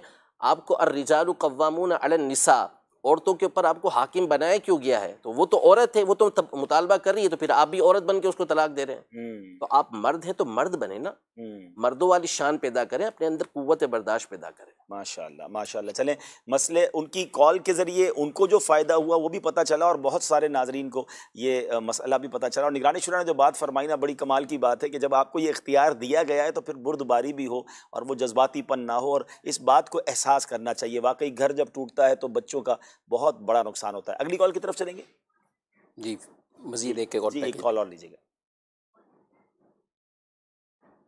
जी, कॉल्स दीजिएगा जी जी जी, वीडियो सवाल दे दें, वीडियो दे दें। क्या है कोई ऐसा जो मेरा सच्चा दोस्त हो। रिजवान भाई कैसे हैं? खैरियत है? ठीक ठाक है? अल्हम्दुलिल्लाह नईम भाई। अच्छा रिजवान भाई, कोई ज़रूरी काम था, आपने मुझे बुलवाया? जी जी नईम भाई, मैंने आपको इसलिए मदऊ किया आज कि आपको पता है विंटर बिल्कुल करीब है हमारे ना, तो सिलसिला ऐसा है कि यार मुझे करनी है अपना गर्म कपड़े की बाइंग ना। हमारे जो चिल्ड्रन गारमेंट में जो गर्म कपड़ा यूज़ होता है उसको ज़ाहिर बात है हम बनाएंगे, फिर मार्केट में डिस्लॉन्च करेंगे। इसको लॉन्च करने के बाद वहाँ से जो कैश होगा, माली मुश्किलात में कोशिश होगी थोड़ी आसानी होगी। इसमें मेरी क्या ज़रूरत पड़ सकती है? आपकी ज़रूरत इसलिए पेश आई कि नहीं भाई, मैंने एक्चुअली बैंक लोन के लिए अप्लाई किया है। बैंक वाले बैंक लोन देने के लिए तैयार हैं, एग्री हैं वो लोग। सिलसिला ऐसे है कि उनको चाहिए गारंटर। मैंने आपको चूज़ किया, आपसे बेहतर कोई बंदा होगा नहीं मार्केट में मेरी नज़र में। लेकिन रिजवान भाई, अगर हम बैंक से लोन लेंगे तो ये तो सूद हो जाएगा। जहाँ तक मेरी नाकिस मालूमात है, बैंक शायद सर्विस चार्जेस लेता है। शरी मशवरे के बगैर हम ये काम नहीं कर सकते। सूद पे अगर काम करेंगे तो हराम हो जाएगा। नहीं भाई, क्या बैंक से लोन लेना गुनाह का काम है? मैं तो नहीं बताऊंगा, ये तो मुफ्ती साहब बताएंगे। नहीं भाई, इस वक्त मैं मुफ्ती साहब को कहाँ ढूंढूंगा? मुझे कल बैंक को गारंटी देनी है और मुझे बहुत नीड है, अशद ज़रूरत है। रिजवान भाई, इसके लिए हम दारुल इफ्ता की करीबी किसी शाख से रहनुमाई ले सकते हैं। तो बेहतर है क्यों ना अभी चलें, अगर आपके पास टाइम हो तो। जी बिल्कुल, हम ले सकते हैं, चलें। अगर आपके पास टाइम है तो चलें प्लीज़। जी बिल्कुल चलते हैं। ठीक है। आओ इल्म सीखें, आओ इल्म सीखें। माशाल्लाह। काफ़ी दफ़ा इस तरह का प्रॉब्लम आता है और कुछ लोग दूसरों को भी बतौर ज़मानत के कि आप गारंटी दें और हम ये सूदी लोन लेते हैं। क्या कहेंगे कफील साहब? बिस्मिल्लाहिर्रहमानिर्रहीम। कर्ज़ किसी को देना ये तो एक अच्छा अमल है, जबकि बिला सूद हो। कर्ज़ हसना जिसे कहा जाता है वो वही कर्ज़ है कि जो बगैर सूद के हो। हमारे यहाँ ये समझा जाता है कि जिसकी वापसी का तकाजा जो है वो ना हो, लेकिन हमारे यहाँ बगैर कर्ज़े हसना तो कहने वाले भी कहते हैं कर्ज़े हसना इसका मतलब देना नहीं है मैंने वापस, नॉर्मली ये वही ना कि वापसी का तकाजा जो है वो ना हो। तो बुनियादी तौर पे ये कि कर्ज़े हसना, आप किसी को कर्ज़ दे रहे हैं और सूद उसमें शर्त नहीं है तो ये कर्ज़े हसना है। लेकिन उमूमी तौर पर जो बैंक से या मुख्तलिफ़ इदारों से जब जो है वो हम बात करें कि उनसे जब कर्ज़ लिया जाता है तो बाकायदा उसके अंदर जो है वो सूद शर्त होता है परसेंटेज के एतबार से, और वो लेट होने के ऊपर मज़ीद बढ़ता चला जाता है। तो सूद हराम है, और कर्ज़ जो कि जिसके ऊपर सूद आपको देना पड़े वो कर्ज़ लेना भी बिला हाजत शरई जायज़ नहीं है। अब इसमें होता वही कि जैसे किसी शख्स ने कारोबार के लिए लिया या किसी के भी लिया तो अब वो गारंटी के लिए तो किसी न किसी के पास जो है वो आते ही हैं। तो कई दफ़ा ऐसा होता है कि आदमी ख़ुद तो वो गुनाह का काम नहीं कर रहा होता, लेकिन दूसरे के लिए उस गुनाह के काम में मददगार बन जाता है। हालांकि अगर हम सूद के हवाले से देखें तो नबी करीम सल्लल्लाहु ताला अलैहि वसल्लम की हदीस पाक है जिसमें फरमाया लान अल्लाहु आकिल रिबा मुकिलहु कातिबहु शाहिदही, फरमाया कि सूद खाने वाले पर, लिखने वाले पर, गवाह बनने वाले पर, सब पर लानत अल्लाह पाक की, और ये सब जो है वो इस गुनाह के अंदर जो है वो बराबर हैं। तो लिहाजा अगर कोई शख्स जो है वो सूद के ऊपर कर्ज़ ले रहा है तो हम जो है वो अव्वलन तो यही, जैसे इन्होंने रहनुमाई की माशाल्लाह कि जनाब उनको बताया कि यार ये चीज़ पहले पूछ लें कि जायज़ भी है या जायज़ नहीं है। जैसे साइल मोहतरम ने कहा कि जनाब सर्विस चार्जेस होते हैं, तो ऐसा नहीं होता, बल्कि बाकायदा जो है वो उसके ऊपर सूद ही जो है वो लिया जाता है, तो उसकी इजाज़त नहीं है। अगर कोई शख्स ले रहा है, वो कह रहा है कि भाई छोड़ें मैं ले रहा हूँ ना, मेरा मसला है, आप सिर्फ गारंटी दे दें, तो याद रखें कि आपका गारंटी देना भी जायज़ नहीं है, आप इसके अंदर भी गुनाहगार होंगे। तो लिहाजा आपको चाहिए कि उन्हें रोक सकते हैं तो रोकें, नहीं रोक सकते तो अपने आप को कम से कम इस गुनाह से ज़रूर बचाएं। और ये सिर्फ एक ये चीज़ नहीं, और भी बहुत सारे काम होते हैं जिसके अंदर हम बसा औकात गुनाह में मददगार बन जाते हैं। तो इसमें बुनियादी उसूल जो कुरान करीम में अल्लाह पाक ने बयान फरमाया, वला तावनु अलल इस्मी वल उद्वान, कि गुनाह और ज़्यादती के कामों पर एक दूसरे के मददगार ना बनो, मदद ना करो। तो हमें भलाई और मदद किस पर करनी है? तावनु अलल बिर्रि वत तक़वा, नेकी और तकवा और परहेज़गारी के कामों पर तो मदद करें, लेकिन बुराई के कामों में कभी भी किसी की मदद नहीं करें। अच्छा, गारंटी की आपने बात की, गारंटी शरन गारंटी क्या है? यानी मिसाल के तौर पे हमारे पास कोई शख्स आता है कि मुझे ये माल दे दो, हम कहते हैं भाई हम तो आपको नहीं जानते, मैं आपको गारंटी करा देता हूँ। हमने किसी को कहा, गारंटी करने वाला कहता है ठीक है मेरी गारंटी है, अब वो नहीं देता पैसे, तो क्या वो पैसे वो देगा? अच्छा, इसमें बड़े झगड़े होते हैं। वो कहता है मैंने गारंटी ये ली थी कि भाई वो जब नहीं देगा तो मैं उसको कहूंगा तुम्हें दे दे, मैं थोड़ी दूंगा, मैंने माल लिया आपसे। उस वक्त बड़े मामला खराब हो जाते हैं। तो एक्चुअली शरन गारंटी क्या है, और जो गारंटी लेगा तो क्या वो नहीं देगा, लेट करेगा? यानी 1 महीने का टाइम था, वो कहता भाई मना तो नहीं कर रहा ना, दे देगा 2-3 महीने में, टाइम दे दो उसे। हम उससे कह रहे हैं कि तुमने गारंटी ली थी, महीना पूरा हुआ, अब आप पैसे दें। अब बड़ा इसमें मार्केट में मामला खराब हो जाता है। तो एक्चुअली गारंटी की हैसियत, शरन हैसियत क्या है? देखिए, शरई एतबार से अगर हम गारंटी की बात करें तो फ़िकी इस्तिलाह में इसका अक़्द कफ़ाला कहलाता है। ठीक है।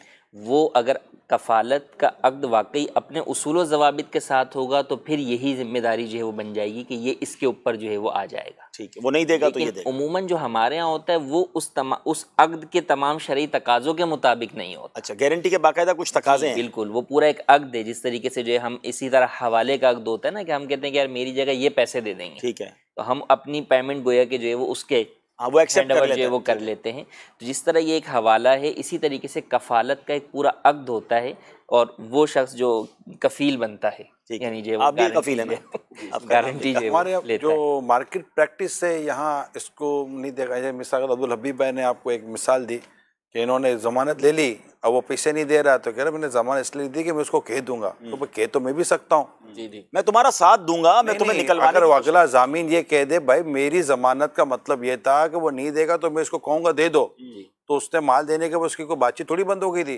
वो तो वो भी कह देगा माल दो, वो मना भी नहीं कर रहा। तो हमारे अगर ये उर्फ, अगर ऐसा उर्फ हो कि भाई ज़मानत लेने का मतलब ही यही है कि अगर वो मेरी पेमेंट नहीं देगा या मेरा काम नहीं करके देगा तो आप बीच में हो, फिर आप देना। जब बात होगा था कि ज़मानत देने वाला हुजूर ये कह दे कि मैं बैठा हूँ, ना दे तो मैं बैठा हूँ ना, मेरे से ले लेना, थोड़ी कर रहा है वो।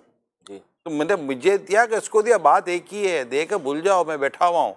अब इतना बैठा हुआ करके वो अगर मतलब वो बैठा ही ना रहे, फिर वो सिर्फ बैठा ही रहता है, खड़ा ही नहीं होता। हाँ, यहाँ पर वही इन सूरत में आम लोग बेचारे जो परेशान हो जाते हैं। 2 चीज़ें ना असल में, पहले ये कि देने से पहले जो गारंटी के उसूल हैं, जैसा किफ़ालत के हवाले से गुफ्तगू की, तो उसमें कबूल के भी उसूल होते हैं कि उसको कबूल करना पड़ता है, और यानी जो शरई एतबार से हम उस पर लाजिम करेंगे तो पहले रहनुमाई ले लें कि मैं फ़लाँ को अपना ज़ामिन बना रहा हूँ, गारंटर बना रहा हूँ, तो इसकी गारंटी के उसूल क्या हैं मुझे बता दें, तो ताकि अगर बता दें या तवील है पूरा बाब है ये। और फिर ये इसके बाद जब हो गया ना मामला, तो अब होने के बाद का जो मामला है, तो बाज़ार के अंदर जिस तरह चल रहा होता है वो बखूबी जानते हैं कि मार्केट किस तरह की होती है, कि वो आधे आधे पे कभी फैसला करवा रहे होते हैं, कभी कुछ होता है कभी कुछ होता है।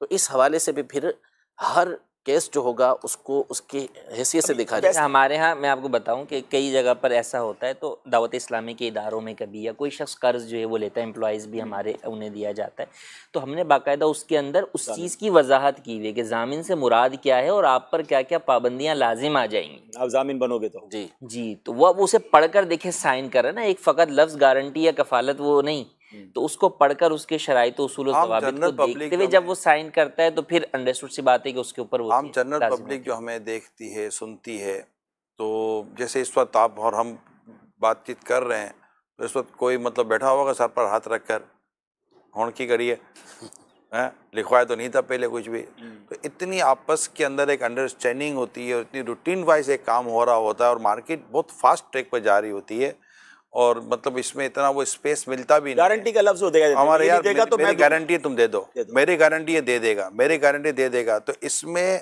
गारंटी लेने जो कबूल कर रहा है कि ठीक है आपकी गारंटी ने कोई मसला नहीं है, तो वहाँ ये इसके दिमाग में तो ये बात अंडरस्टूड बैठी हुई होगी ना। इसका मतलब है कि अगर मेरा माल ख़राब हो, मतलब मेरी पेमेंट नहीं मिलती, तो मैं ये मुझे दिला देगा या मुझे दे देगा, तो उसका ये समझ लेना ये बन सकती हैं, बन सकती दोनों सूरतें बन सकती हैं। जैसे आपने कहा ना दिला देगा, तो वो यही कह रहा होता है दिला दूंगा ना भाई, बोल तो रहा हूँ उसे, वो दे देगा तो मैं दिला दूंगा। बहुत परेशान। लेकिन देखिए देते वक्त मेरे तो आई सब तजुर्बा है, बल्कि मैं चलें लाइव ही बात हो रही है, गारंटी पर पैसे मिलना मैंने 90% देखा ही नहीं मिलते। बहुत बड़ा जिगरा हो ना किसी का, बहुत बड़ा, कि भाई ये नहीं दे रहा क्योंकि कारोबार उसने नहीं किया। अब अच्छा पैसे के 2, 5, 10 हज़ार तो शायद मिल जाते हो, जब ये मामला करोड़ों रुपए में होता है ना, मैंने इतने बड़े बड़े नाम कि जिन्होंने कहा था कि हम बैठे, हमारी जवाबदारी, हम देंगे, कहते हैं भाई आप मेरे पास कहाँ से आ गए, करोड़ों रुपए क्या मैं दूंगा, आपने मुझे माल दिया था।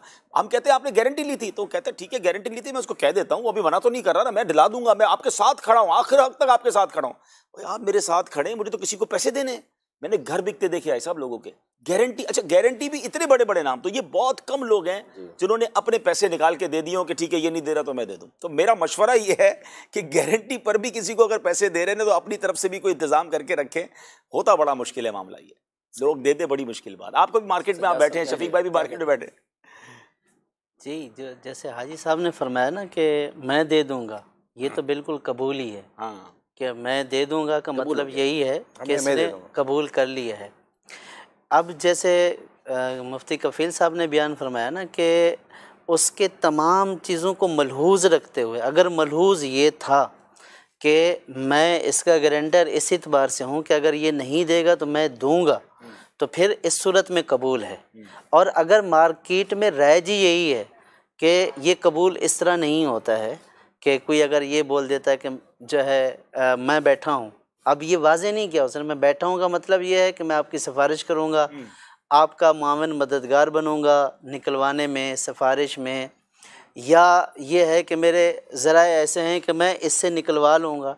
तो अब अगर ये सारी मुराद होती है मार्केट में और इसी बुनियाद पर ही वो गारंटी दे रहा होता है, तो सिर्फ महज गारंटी के लफ्ज़ से वो गारंटी देखिए दो चल रहे, दो तकसीम हो सकती हैं, गारंटी या रेफरेंस। होता क्या भाई मैं रेफरेंस दे रहा हूं, हम कहते हैं आप पैसे देंगे, नहीं नहीं मैं नहीं दूंगा, मैं कह रहा हूं बंदा अच्छा है, करना है तो कर लो, मैं भी करता हूं। यहां समझ आ रही कि गारंटी नहीं ले रहा, लेकिन बाकायदा लफ्ज से गारंटी लेते हैं कि मैं दूंगा। अच्छा ये भी एक बात हुई, एक साहब ने एक साहब को पैसे देने थे, उसने कहा भाई ये मैं पैसे दे दूं इनको, बोला इनका तो करोड़ों रुपए मेरे पास होता है, आप बेफिक्र होकर दे दो, मैं हूं ना गारंटी। अच्छा हुआ क्या कि जब उसके पैसे लेने की बारी है तो कह रहा मेरे तो सारे पैसे ले गया वो, अब मेरे पास कुछ भी नहीं है तो मैं कैसे तुम्हें दूं। अरे भाई आपने देते वक्त कहा था कि मेरे पास करोड़ों रुपए होते हैं, फिक्र ही नहीं करो मैं दे दूंगा।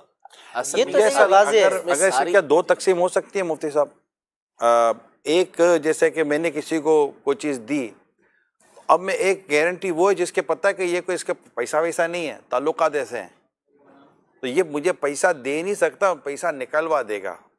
तो एक तो मैंने उसकी गारंटी ली जिसके बारे में मुझे पता है। अब मैंने दिए 10 करोड़ रुपए हैं और जिसे गारंटी ले रहा हूँ वो मतलब वो लाखों पति है, उसका अपने कभी ज़िंदगी से 1 करोड़ का चेक तक नहीं लिखा होगा, तो मैं जिसकी गारंटी पर पैसे दे रहा हूँ ना वो अरबोपति आदमी होगा। तो उसकी फाइनेंशियली बैकग्राउंड देखकर जो मैंने गारंटी कबूल की है तो वो डेफिनेटली यही हुआ ना कि वो मुझे पैसा दे देगा, वरना मैं गरीब आदमी की गारंटी ना ले लूँ। असल तो में इस तरह का माहौल बना हुआ है। बिल्कुल माहौल बना हुआ है, इसमें तवील हो जाएगी गुफ्तगू। इसमें यह है कि जो हो जाए ना, फिर उसके बाद जो हो रहा होता है वो कोई उसूलों की परवाह नहीं होती। वजह इसकी होती है कि पैसे जा चुके की बात अगर कोट कर दूं, आज इनका भी चलो जिक्र हो जाए, माशाल्लाह। ये भी शुरू में हुआ करते थे। एक डील में मैं मतलब इनके साथ था, तो उन्होंने बड़ी प्यारी बात की थी मुफ्ती साहब, और एक 2 माहिदा हो रहा था, दो में तो वो थे वहाँ पर। उन्होंने कहा कि जब माहिदा करो ना गैर हो जाओ, अपने रहोगे, जिंदगी भर अपना रहेगा। सुभान। और अगर माहिदा करते वक्त अपना अपना करोगे ना गैर हो जाओगे, आगे तो बहुत जल्दी गैर हो जाओगे। ऐसा ही है। ऐसी खूबसूरत बात इन्होंने की थी, सीधी सीधी बात करनी, सीधी सीधी बात की थी। वो था यार आप तो अपने हो ना, कर लेंगे ना। 4 दिन के बाद जो अपना जो गैर होता है ना, यकीन मानो फोन भी नहीं उठा रहा होता। कुरान है, कुरान का उसूल है ये। अब तो मुझे एक और बात समझ आ रही है मुफ्ती साहब, अगर कोई ऐसा फॉर्म है ना गारंटी का, जैसे आपने कहा जमानत फॉर्म, आप जमानत फॉर्म बना दें हमको। मुझे तो उसूल मिल गया कि भाई आप कोई कहेगा ना मेरी गारंटी, अच्छा मैं आपको एक फॉर्म भेज रहा हूँ, जरा इसमें साइन करके दे दें। हमारे यहाँ बना हुआ है। वो 4 बार पढ़ के फिर अब साइन करता है कि नहीं करता, अच्छा फिर वो पसंद भी नहीं सकेगा। जबानी गारंटी पर वो कहता है मैंने तो ये कहा था, आपने अगर 4 फॉर्म साइन करा लिए ना और वो कहता है ना कि मैं दे दूंगा, अब तभी वसूल नहीं कर सकोगे आप। ये तो शरीफ आदमी तो नहीं ले सकेगा। एटलीस्ट ऐसा 4 आदमियों को कह तो सकेंगे। आप बहुत ज्यादा अपने पेज पे भी नहीं लगा सकोगे कुछ भी। असल बुनियादी बात तो ये है ना, असल में आवाम यही समझती है, जैसे बात की कि एम्प्लॉइज को कर्ज दिया जाता है, तो वो भी यही समझते थे कि भाई हमने यूं थोड़ी बोला था, ये नहीं देगा तो हम देंगे। तो फिर उनको बकायदा वाजे करके बताया गया कि आप जो ज़मानत दे रहे हैं आप कफ़ील बन रहे हैं उसके, तो लिहाजा आप इसको पढ़ लें, अगर आप पढ़ने के बाद इस पे एग्री हैं तो साइन कर दें। और फिर इस सूरत में कई वसूलियाँ भी हुई हैं। अच्छा उनको देना पड़ा? हाँ बिल्कुल देना पड़ा। लिखा तो होना चाहिए जिसकी तरफ आप तो बहुत समझ आ रहा है। इसका फॉर्म दारुल इफ्ता अहले सुन्नत के वेबसाइट पे फतावा इसके मौजूद हैं, इस तरह के कई जो ज़मानत और कफ़ालत के एतबार से और बड़ी डिटेल तफसील से। यानी असल ये है कि बुनियादी बात कि बहुत बड़ा एक चैप्टर है दीनी, और जिस तरह यानी निकाह है, तलाक है, ख़रीदो फ़रोख्त है, मुदारबत है, मुशारकत है, तो ये कफ़ालत का पूरा एक चैप्टर है।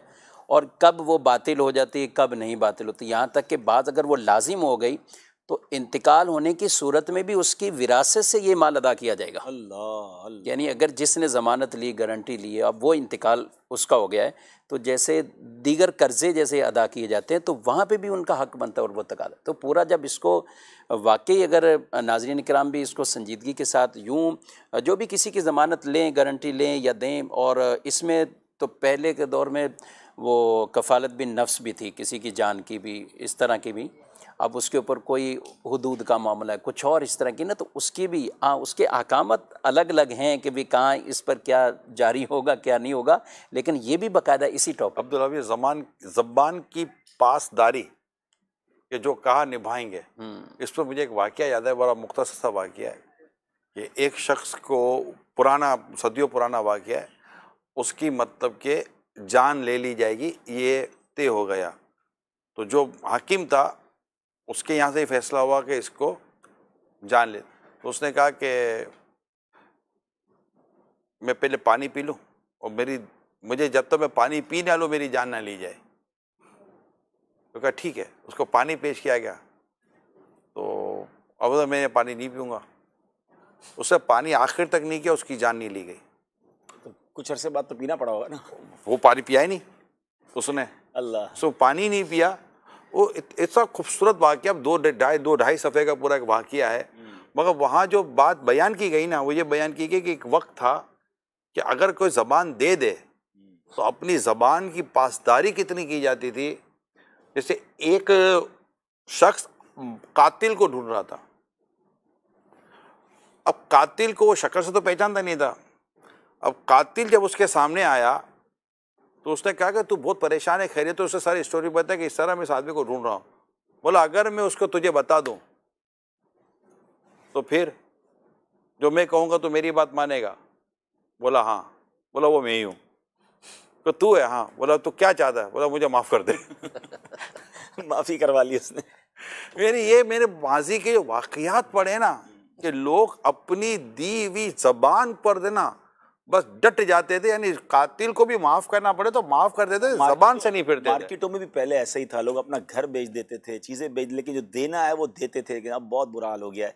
अल्लाह पाक खैर फरमाए। चलें आगे चलते हैं जी। कुछ बैरून मुल्क से भी हमारे पास तासुरात भी आए। बैरून मुल्क के तासुरात दिखाएं भाई। My name is Muhammad Hassanein Attari and I'm from Johannesburg, South Africa, currently studying in Jamiatul Medina.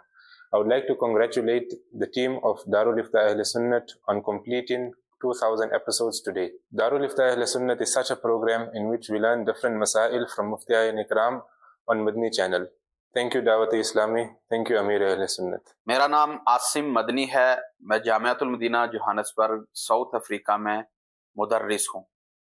माशाअल्लाह ये सुनकर बहुत खुशी हुई कि दारुल इफ्ता अहले सुन्नत के मदनी चैनल पर 2000 एपिसोड मुकम्मल हो चुके हैं।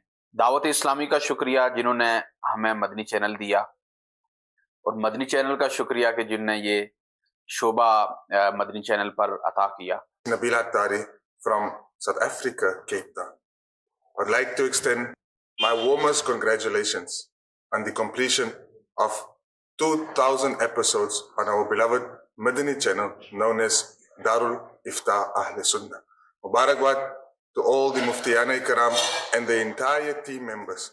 May Allah strengthen you and may these kind of episodes keep on coming. South Korea के शहर इंचन से फराज मदनी अर्ज़गुज़ार हूँ। दारुल इफ्ता अहले सुन्नत के अल्हम्दुलिल्लाह 2000 सिलसिले मुकम्मल होने जा रहे हैं। बड़ी खुशी है इस बात की। जब से अल्हम्दुलिल्लाह मदनी चैनल आया और सोशल मीडिया वगैरह के जरिए दारुल इफ्ता अहले सुन्नत के सिलसिले आते हैं, हमारी मालूमात में रोज़ बरोज़ अल्हम्दुलिल्लाह इजाफा हो रहा है और जदीद मसाइल इन ममालिक में पेश आने वाले, दीगर ममालिक में पेश आने वाले जदीद मसाइल दारुल इफ्ता अहले सुन्नत के जरिए अल्हम्दुलिल्लाह हमें समझने का मौका मिलता है और लोगों को समझाने का मौका मिलता है।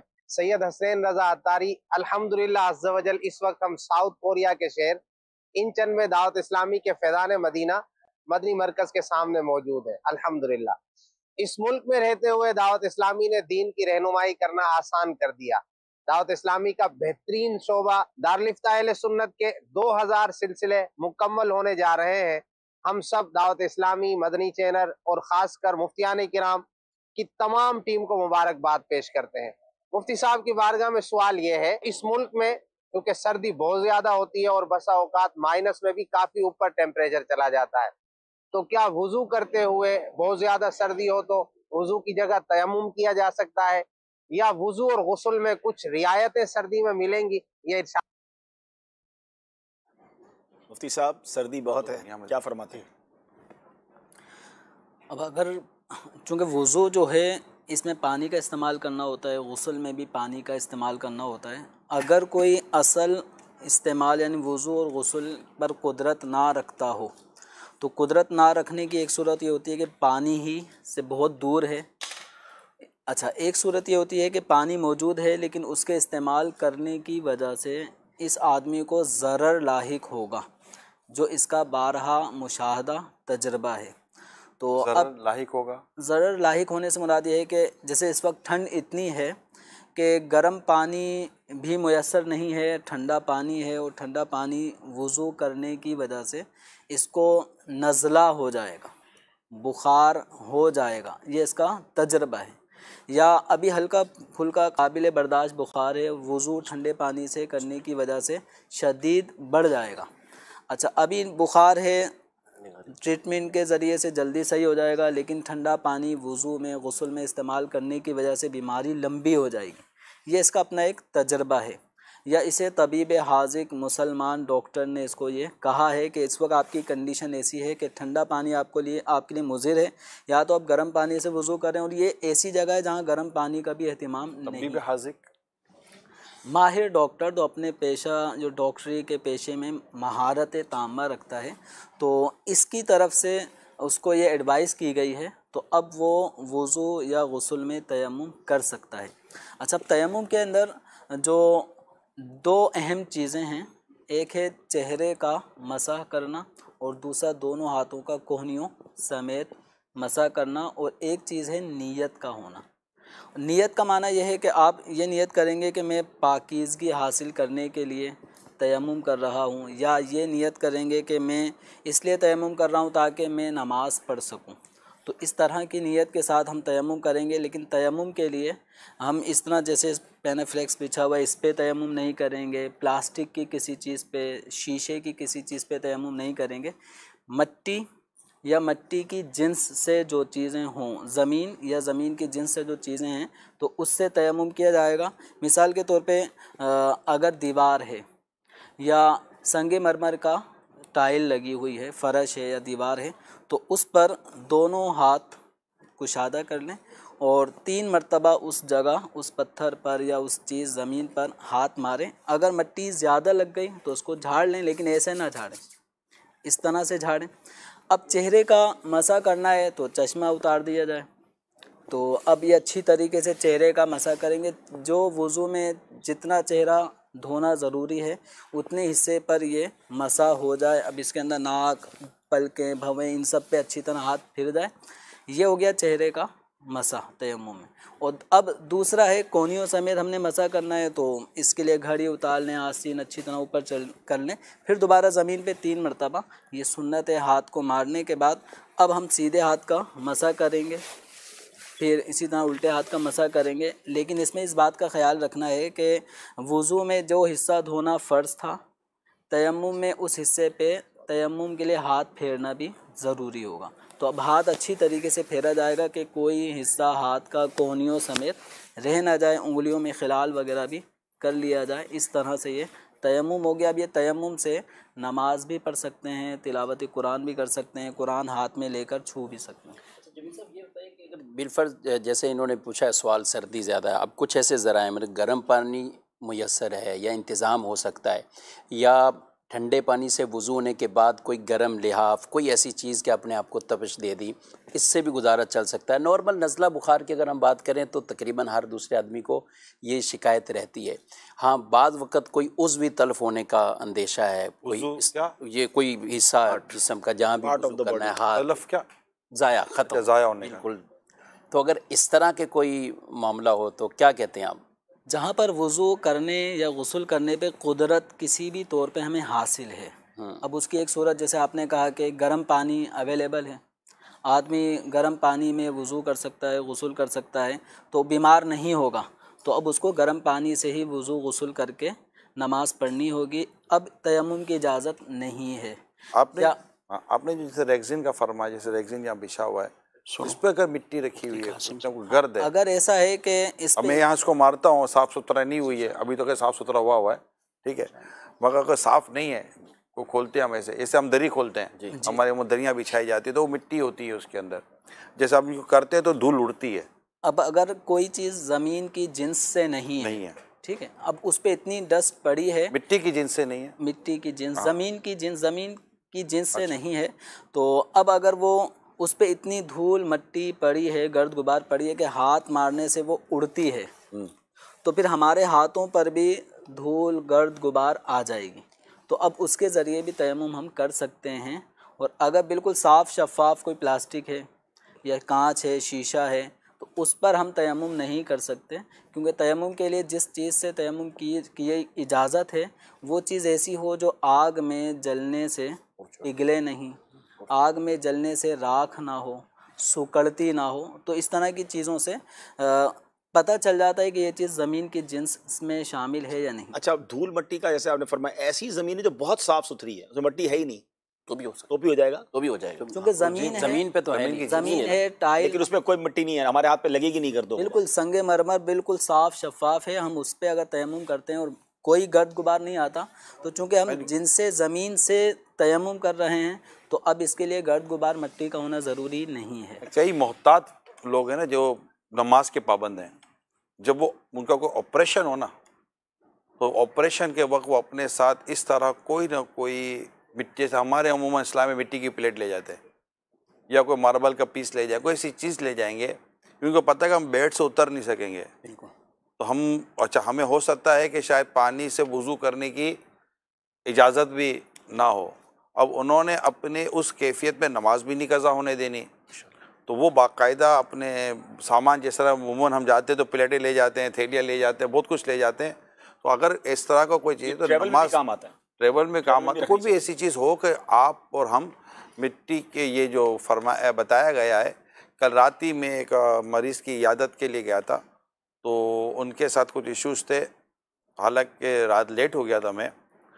तो फिर मैंने मुफ्ती साहब को फ़ोन किया और मैंने मुफ्ती साहब की इनसे बात कराई कि इनकी नमाज़ों के, वज़ू के और तयम्मुम के अहकाम क्या होंगे, तो आप खुद इनसे बातचीत करके फैसला करें। अच्छा, बाज़ औक़ात होता ये है, अगर मैं एक दो बातें और अर्ज़ कर दूँ, कि जैसे मैं हाजिर था तो कुछ वहाँ जब हम बात करते हैं तो 2-4 लोग ऐसे वहाँ खड़े होते हैं, तो उन्होंने कई जगहों पर अपने तौर पर मरीज़ को रियायत देनी शुरू कर दी। मेरे सामने की बात है। अब मेरे मुफ्ती साहब से बात हो रही थी, तो मैंने फिर इनके किसी जो इनको देख रहे थे, तो मैंने कहा कि क्या ये उठकर बाथरूम में जाते हैं? हाँ। मैं क्या ये उठ के मुँह हाथ धोते हैं? मैं कहा हाँ। क्या ये उठ के बैठ जाते हैं? मैं कहा जब ये कर रहे होते तो फिर इनके पानी के साथ ये सब कुछ कर ही रहे हैं, तो फिर क्या इनको पानी से वज़ू करने का नहीं मिले? क्या इनको कोई वज़ू करवा सकता है? तो कहा हाँ, करवाया जा सकता है। तो फिर ये सारी सूरतें जब सामने बयान की, तो मैंने कहा जब सारी सूरतें हैं, मुफ्ती साहब आप क्या फरमाते हैं? अब मैं क्या मतलब कुछ बोलूँगा। तो मुफ्ती साहब ने बाकायदा फिर एक एक करके बताया। तो अच्छा खासा एक शख्स को पानी से वज़ू करने की शरअन मतलब के तो मना की कोई गुंजाइश नहीं है, मगर कोई शख्स अपने ही तौर पर इससे वो ले कि नहीं यार ये तो सब चलता है, अभी तो इतनी सख्ती तो ये सख्ती, ये नरमी तो है, इतनी रियायत है, इतनी रियायत तो है कि ये हो जाए तो ये हो, ये हो जाए तो ये हो जाए तो ये। क्या कंपनी में आपको ये नहीं मिलता भाई, ये हो जाए तो आपको छुट्टी मिलेगी, ये हो जाए तो छुट्टी नहीं मिलेगी, ये हो जाए तो लोन मिलेगा, ये हो तो लोन नहीं मिलेगा, इतना मिलेगा उतना नहीं मिलेगा। तो दुनिया में उसूल होते हैं। तो इस तरह अपने मरीज़ों का भी ख्याल रखें कि किसी मरीज़ की भी नमाज कज़ा नहीं होनी चाहिए, और अपने तौर पर मसला ना बताएं। आप माशाल्लाह दारुल इफ्ता अहले सुन्नत से रुजू करें, अल्लाह पाक चाहेगा तो आपको रहनुमाई मिल जाएगी। सर आपने फरमाया कि तयम्मुम करके गुस्ल, जब कोई गुस्ल उस पर वाजिब है और वो तयम्मुम कर लेता है तो नमाज भी पढ़ सकता है। तो अगर नापाकी के आलम में, तो नापाकी को तो दूर करना होगा या सिर्फ तयम्मुम ही काफ़ी होगा? इसमें नजासत का तो इजाला करना है, बाकी ये है कि गुस्ल करने में उसको अजियत होती है और ऐसी कोई चीज़ नहीं पाता गुस्ल करने के बाद कि जिसको वो ओढ़ ले और उसकी गर्माहट से अपने आप को ठंडे पानी के मुज़िर असरात से बचा सके। तो अगर ऐसी कोई चीज़ नहीं है तो फिर ये तयम्मुम कर सकता है, तयम्मुम करके नमाज भी पढ़ सकता है। और बस ज़रूरत जिसको तयम्मुम की इजाज़त मिली है, तो अब जो पढ़ी गई नमाजें हैं उनके इयादे की भी इसे हाजत को रिपीट करने की ज़रूरत है। नजासत के तौर पर पतली और गाढ़ी नजासत का भी इसको हुक्म मालूम करना पड़ेगा। और अगर कोई ऐसी पतली नजासत का मसला है, यूरिन इश्यूज़ है, ऐसा है, तो उसका दौरानिया कितना है, क्या वो इतना वक्त गुजार सकता है, नहीं गुजार सकता, उससे बचत हो सकती है, नहीं हो सकती, किसी और ज़रिए से वो अपने कपड़ों को नापाक होने से बचा सकता है, नहीं बचा सकता, ये सारे अहकाम को सीखना, इसकी एक जिसकी मैं बात कर रहा हूँ, इन तमाम अहकाम को सीखना अभी एक ज़रूरत पड़ रही है। एक मुसलमान को आकिल बालिग है, अब ये सारी इस प्रोसेस से वो गुजरेगा कि बातों का ये सारे प्रोसेस उसको गुजरना पड़ता है। हॉस्पिटलाइज जब वो होता है, तो जब वो हॉस्पिटलाइज हो रहा है, अब ये जितनी बातें अब हमने की हैं नजासत के ताल्लुक से, ताहरत के ताल्लुक से, जो शराइत से जिनका ताल्लुक है, फ़राइज़ से जिनका ताल्लुक है, इस ताल्लुक से ख़ुद वो मरीज़ के मुतालिक शरअन क्या हुक्म है कि उसको इन तमाम तर चीज़ों के ताल्लुक से इल्म हासिल करना, उसके लिए शरीयत उसके पर क्या लाजिम करती है, ये मैं आपसे अर्ज़ करूँगा। ज़ाहिर हस्बे हाल तो इल्म सीखना, और जिस वक़्त बिलखुसूस कोई उसको चीज़ दरपेश आ रही है, आम तौर पे हमारा तजर्बा यही, लोग वैसे तो वो चल रहे होते हैं, लेकिन उसको अगर उम्रे पे जाना है या हज पे जाना है तो वो ये मसला पूछने आते हैं कि यार ये मसला यूँ, तो उनको जब हम पूछते हैं कि ये तो यहाँ भी आपको दरपेश था, ये वाली सूरत हज उम्रे के साथ कोई ख़ास अटैच नहीं है, एहराम की पाबंदी या उसके तवाफ़ के दौरान ज़रूरत पड़ेगी, मतलब ये, लेकिन उस वक्त ख़ास नहीं था। यहाँ भी जब आप हैं तो यानी वो सीखना ज़रूरी था, फ़र्ज़ हो जाएगा ना जी। असल में वो कह रहे हैं कि सीखना फ़र्ज़ यहाँ भी था, सीखना फ़र्ज़ यहाँ भी था, यानी उस वक़्त के जो वहाँ के अहकामात हैं वो ठीक है, वो अलग से हैं, लेकिन बाज़ चीज़ें ऐसी दरपेश होती हैं कि जो यहाँ भी नॉर्मल ऐसे लोगों को, जिनकी तरफ आपने निशानदेही की, किसी को पाकी नापाकी के मसाइल रहते हैं और वो पूरी तरह अपनी तहारत नहीं, या कुछ और इस तरह के मसाइल, मिसाल को बाज़ को थैली लगी हुई है, कुछ और इस तरह के प्रॉब्लम, तो वो यहाँ भी ऐसे मसाइल होते हैं कि उनको सीखना कि हमें मस्जिद जाना है, नहीं जाना, क्या करना है, अपनी नमाज के हवाले से भी हमारी तहारत का क्या होगा। और जो आपने कहा कि अब इनको हॉस्पिटल जाना है, इनको 5-10 दिन वहाँ लगेंगे, इनको तयम्मुम या इस तरह की जो ज़रूरी चीज़ें, बिल्कुल ये शरअन अमीर सुन्नत को अल्लाह सलामत रखे अब्दुल हबीब भाई, जब ऑपरेशन का जब सिलसिला हुआ, एक दफ़ा हैदराबाद में ऑपरेशन का सिलसिला हुआ, आई थिंक ये 2000 की बात है, 2000 या 2001 की बात है। तो एक हैदराबाद का ऑपरेशन का सिलसिला था, हैदराबाद आप गए थे, और एक अभी लास्ट टाइम जो यहाँ ऑपरेशन का सिलसिला हुआ। ऑपरेशन से पहले अमीर सुन्नत की, यानी मैं अगर मुबालगा ना हो तो शायद वो ऑपरेट जिसको करना है, ऑपरेट जो होना है उसका एक टेंशन होता है आदमी को कि यार ये होगा। इससे ज़्यादा जो इनको मेंटली तौर पर जो स्ट्रेस है ना, वो ये है कि यार मेरी ताहरत का, मेरी पाकी ना पाकी का, मेरी नमाजों का क्या होगा। अल्लाह। इवन के मैंने यहाँ तक अमीर सुन्नत को देखा कि सर्जन से जो डिस्कशन हो रही है ना, अगर ऐसे वक्त ऑपरेशन कर लिया जाए कि मेरे होश में आने तक बीच में कोई नमाज ना आए, ताकि मेरी कोई नमाज बेहोशी की हालत में भी ना चली जाए। कमाल है यार, मजे को मजा आ जाए ना। एक अप्रोच की बात कर रहा हूँ। लोग दुनिया भर की अपनी चीज़ों को सोचते हैं, लेकिन तहारत, पाकी, नापाकी, नमाज, इबादत, वक्त, औकात, तयम्मुम, इसके एहतिमाम, ये जो मेरी फ़राइज़ से रिलेटेड चीज़ें, जो मेरी कब्र आखिरत से रिलेटेड चीज़ें, इनका अगर हम एहतमाम नहीं करेंगे तो मैं क्लोजिंग की तरफ ही जा रहा हूँ, फिर हम आगे लें। मैं इस्लामी भाई और इस्लामी बहन दोनों को अर्ज़ करूँ कि इस तरह की चीज़ों में शर्माना नहीं चाहिए। आप पूछ लें इस्लामी बहनों को, बाद वक़्त कई ऐसे तहारतों के और इस तरह के मसाइल होते हैं, अपने महरिम के ज़रिए मालूमात ले लें, या दारुल इफ्ता अहले सुन्नत से जो भी रब्ता करना चाहें, जो एक तरीक़ेकार बना हुआ है वो करें। एक आशिक रसूल मुफ्ती इस्लाम से बातचीत करके अपनी मतलब के इन चीज़ों को दुरुस्त करें, वरना बाद में पता चले तो बहुत सारी चीज़ें ज़ाया हो गई। इल्म ना सीखने का गुनाह अलग, और फिर जो गुनाह हुआ है उसका मामला। अल्लाह अल्लाह अल्लाह। अमीर अहले सुन्नत की बात हुई तो क्या ही अच्छा हो कि अमीर अहले सुन्नत ने जो इस सिलसिले के हवाले से वीडियो पैगाम अता फरमाया, आइए वो देखें। नहमदुहु व नुसल्ली व नुसल्लिमु अला खातमिन नबिय्यीन। अल्लाह पाक के प्यारे प्यारे आखिरी नबी मक्की मदनी मुहम्मद अरबी सल्लल्लाहु अलैहि वसल्लम ने इरशाद फरमाया, बरोज़ क़यामत लोगों में से मेरे करीब तर वो होगा जिसने दुनिया में मुझ पर ज्यादा दुरूद पाक पढ़े होंगे। सल्लु अलल हबीब सल्लल्लाहु अला मुहम्मद। अल्हम्दुलिल्लाह रब्बिल आलमीन। मदनी चैनल एक इलेक्ट्रॉनिक मुबल्लिग की हैसियत से मुख्तलिफ सिलसिलों के ज़रिए अल्हम्दुलिल्लाह इस्लाह उम्मत का काम कर रहा है और इल्म दीन भी आम कर रहा है। अल्लाह की रहमत से हफ्ते में 3 दिन 40 से 45 मिनट का एक सिलसिला होता है दारुल इफ्ता अहले सुन्नत, जिसमें हमारे उलमाए किराम, मुफ्तियान किराम नाज़रीन के सवालात के जवाबात इरशाद फरमाते हैं। और यह सिलसिला अल्हम्दुलिल्लाह हर पीर और जुमेरात बाद मगरिब, जबकि हर बुध को सुबह 8 बजे लाइव होता है। दौरानिया तकरीबन 40 से 45 मिनट। और यूँ सिलसिले होते होते आज अल्लाह की रहमत से 2000 सिलसिले हो चुके। अल्लाह की रहमत से अल्लाह पाक हमारे उलमा की और हमारे इस्लामी भाइयों की ये काविशें कबूल फरमाए, इनको जज़ाए जसील अता फरमाए। मैं दारुल इफ्ता अहले सुन्नत के मुफ्तियान किराम, दीगर उलमा किराम बिलखुसूस, और इस प्रोग्राम को आम आशिकान रसूल तक पहुँचाने वाले मदनी चैनल के मेरे मदनी बेटों को बिलउमूम बहुत बहुत बहुत मुबारकबाद पेश करता हूँ, और जो सुनते हैं उनको भी बहुत बहुत मुबारकबाद।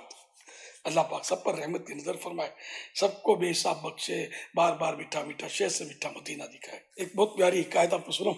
मकतबतुल मदीना की किताब 152 रहमत भरी हिकायत पेज नंबर 236 पर है।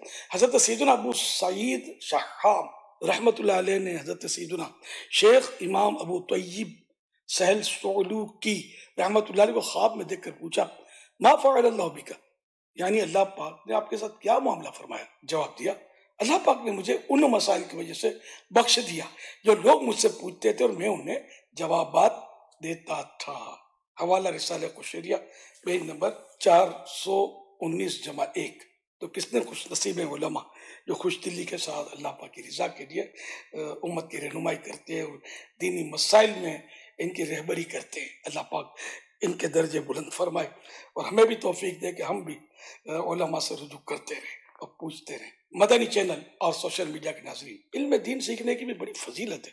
फरमान मुस्तफ़ा सल्लल्लाहु अलैहि वसल्लम है, जो बंदा इल्म की जुस्तजू यानी तलाश में जूते या मोजे या कपड़े पहनता है, अपने घर की चौखट से निकलते ही उसके गुनाह मुआफ कर दिए जाते हैं। अल्लाह अकबर।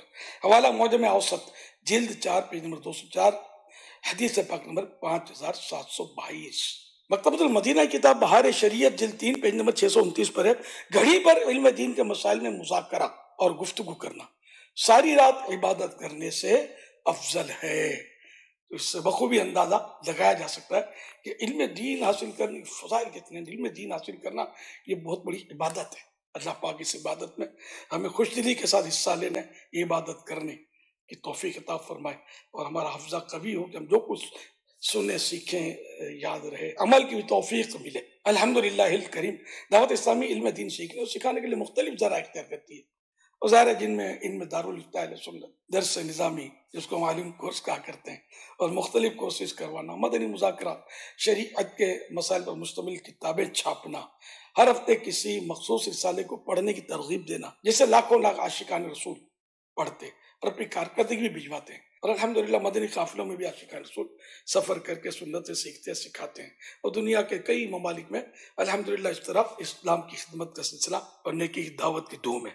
अल्हम्दुलिल्लाह मदनी चैनल ये भी एक शोबा है और ये भी इल्म दीन सीखने का एक बेहतरीन जरिया है और उलमा किराम से सवाल करना ये भी मतलब अच्छी नीयत हो तो सवाब का बाइस है। कुरान करीम में अल्लाह पाक फरमाता है फस्अलू अहल ज़िक्र इन कुंतुम ला तअलमून, तर्जुमा कंजुल ईमान, तो ऐ लोगो इल्म वालों से पूछो अगर तुम्हें इल्म नहीं। पारा 14 सूरह नाहल आयत नंबर 43। तो हमें भी चाहिए कि अगर मसला मालूम ना हो तो इल्म वालों से पूछें। या अहले ज़िक्र जो इरशाद फरमाया गया कुरान करीम से उलमा मुराद है, इल्म वाले नहीं उलमा, तो उलमा से पूछो अगर तुम्हें इल्म नहीं मालूम नहीं। तो पाबंदी के साथ दारुल इफ्ता अहले सुन्नत का सिलसिला भी देखते रहिए कि ये इल्म दीन हासिल करने का एक बेहतरीन जरिया है। और आज 2000वां सिलसिला जो हुआ है तो इस सिलसिले में खुसूसी प्रोग्राम भी मदनी चैनल पर आप मुलादा फरमा रहे और इसी में मुझे भी बसूरत आवाज़ शिरकत की सआदत मिली। या अल्लाह पाक जो कोई कंटिन्यू कम अज कम 12 सिलसिले दारुल इफ्ता अहले सुन्नत के अज इब्तिदा तक इंतहा देखे, इससे पहले उसको मौत ना आए जब तक तेरे प्यारे प्यारे आखिरी नबी सल्लल्लाहु अलैहि वसल्लम का जलवा ना देख ले, महबूब करीम सल्लल्लाहु अलैहि वसल्लम से कलमा पढ़ाए। और काश ईमान पर रुखसत हों और हमारे हक में भी दुआएं कबूल हों, हमें भी तौफीक मिले और जो भी ये सिलसिले कम अज कम 12 कंटिन्यू देखे तो या अल्लाह पाक जन्नतुल फिरदौस में उसे अपने प्यारे हबीब सल्लल्लाहु अलैहि वसल्लम का पड़ोसी भी बना ले और ये सारी दुआएं मुझ गुनाहगारों के सरदार के हक में भी कबूल हों। और जो ये सिलसिला करते हैं, जो इसमें जिस तरह भी ताउन करते हैं, हिस्सा लेते हैं, जो इसको तरगीब इसकी दिलाते हैं, अल्लाह पाक ये दुआएं सबके हक में कबूल फरमा। सल्लु अलल हबीब सल्लल्लाहु अलैहि मुहम्मद, बेहिसाब दुआए मग़फ़िरत का मुल्तजी हूँ। माशाअल्लाह माशाअल्लाह, मुफ्तियान किराम को दारुल इफ्ता अहले सुन्नत का सिलसिला करने वालों को मुबारक हो, देखने वालों को भी मुबारक हो, इसकी दावत देने वालों को भी मुबारक हो कि अमीर अहले सुन्नत ने कितनी खूबसूरत दुआओं से नवाजा और क्या अंदाज़ है हौसला अफजाई का। अल्लाह हमारे अमीर अहले सुन्नत को सलामती अता फरमाए, दराजी उम्र बिल खैर अता फरमाए। आमीन। जी शफीक भाई मज़ीद आगे चलेंगे। मुझे इसमें बात याद है, अमीर अहले सुन्नत दामत बरकात मौलाना जिस दिन ये मैसेज रिकॉर्ड करवा रहे थे ना तो फ़ोन किया जी, तो फरमाया कि ये जुम्मे को चलेगा तो मुझे ये बताएं किस किस दिन सिलसिला होता है ताकि किसी का रह ना जाए। अल्लाह अल्लाह, तो किन औकात में किस किस दिन में होता है। तो हमने बताया कि पीर और जुमरात मगरिब के बाद और बुध वाले दिन सुबह 8 बजे। ठीक है। तो बाकायदा वो पूछ कर फिर इसको और हसन साहब इनको भी फ़ोन आया, यही पूछा इत्मीनान करने के बाद फिर रिकॉर्ड करवाया। फिर यानी इस वाले से माशाअल्लाह इस सिलसिले से बड़ा प्यार है और उलमाए किराम से अमीर अहले सुन्नत को बड़ा प्यार है। जी ऑडियो कॉल, कुछ ऑडियो कॉल्स लेते हैं। मसाजिद के अंदर सोलर सिस्टम लगाने के हवाले से शरई हुक्म बता दीजिए। तमाम मुबल्लिगीन मुफ्तियान कराम अरकान शुरा को बहुत मुबारक हो कि आज 2000वां प्रोग्राम है दारुल इफ्ता अहले सुन्नत का। अल्लाह पाक इसकी मकबूलियत में मज़ीद इजाफा फरमाए और हमें इसका फैज़ान नसीब फरमाए। रुकन शुरा अब्दुल हबीब भाई से और हाजी इमरान साहब से पूछना यह है कि आपको फ़िक़ही मसाइल से कितना शगफ़ है और आपको कोई मसाइल पेश आ जाते हैं तो फिर आप दारुल इफ्ता से रुजू करते हैं या दारुल इफ्ता की जो ऐप बनी हुई है दारुल इफ्ता अहले सुन्नत की वहाँ से मसला तलाश करते हैं? क्या बात, पहले सोलर का जवाब हो जाए फिर मैं इंशाल्लाह अर्ज़ करता हूँ। चलिए, मसाजिद पर सोलर लगाना जायज़ है। आजकल जैसे महंगाई के दौर में बिल बहुत ज़्यादा आ रहे हैं तो लोग भी अपने घरों पर सोलर सिस्टम लगा रहे हैं। तो मस्जिद पर भी सोलर सिस्टम लगाना ये वक्फ़ के लिए ज़्यादा नफ़े वाली सूरत है। इसमें जो ख़्याल रखने वाली बात है वो ये है कि सोलर प्लेटें जो नस्ब की जाती हैं छत पर, तो मस्जिद की जो छत होती है ये भी मस्जिद ही होती है। तो जो सोलर प्लेटें छत पर नस्ब की जाती हैं तो वो इस तरह नस्ब ना की जाएं कि छत पर रख दी जाएं या छत के ऊपर कोई जो है वो चीज़ लगा कर इस तरह लगा कर कि जिससे छत के ऊपर कोई साफ़ी ना बन सके। हाँ, इस तरह कर लें कि जैसे छपरा टाइप ऊपर शेड बना लें और उस शेड के ऊपर जो है सोलर प्लेटें रख दें ताकि नीचे जो नमाज की जगह है वो मुअत्तल ना हो। अगर उसके ऊपर सफ़ बनाना चाहें, नमाज अदा करना चाहें तो नमाज अदा कर सकें, क्योंकि मस्जिद की छत को मुअत्तल कर देना इस तरह कि कोई चीज़ सामान रख कर या इस तरह कोई चीज़ रख कर, ये शरअन नाजायज़ और गुनाह है। ये गोया कि ऐन मस्जिद को मुअत्तल करना है। तो इसलिए जो है वो शेड बनाया जाए और उसमें भी जब शेड बनाए तो जो पिलर नस्ब करें इस बात का ख्याल रखा जाए कि उससे सफ़े ना टूटें। वाह वाह। तो सफ़े जो है वो बिल्कुल बरकरार रहें, शेड बनाकर उनके ऊपर सोलर प्लेटें नस्ब की जाएं तो इसमें शरअन कोई हर्ज नहीं। सोलर सिस्टम में एक चीज़ और भी होती है कि अगर हम सिर्फ प्लेटें लगा लेंगे तो जब तक सूरज होगा तो उस वक्त तक जो है वो लाइट का सिलसिला होगा, लेकिन उसमें कितनी नमाज़ें आएंगी? सिर्फ ज़ोहर की नमाज आएगी। हालांकि उसके बाद जो अखराजात होते हैं, बिजली का जो ख़र्च है वो ज़्यादा होता है।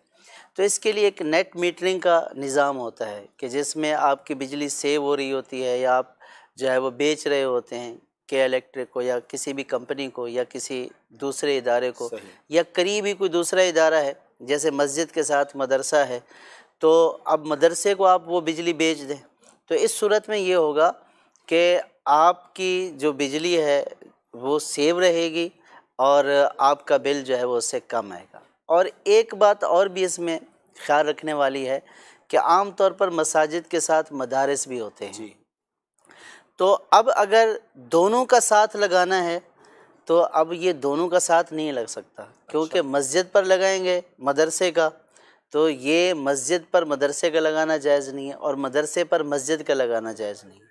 तो मस्जिद का जो सोलर सिस्टम है वो मस्जिद की छत पर लगाया जाए उन एहतियातों के साथ जो बयान की गई, और अगर कोई दूसरा वक्फ इदारा है तो उसका जो सोलर सिस्टम है वो उस पर लगाया जाए। ठीक है।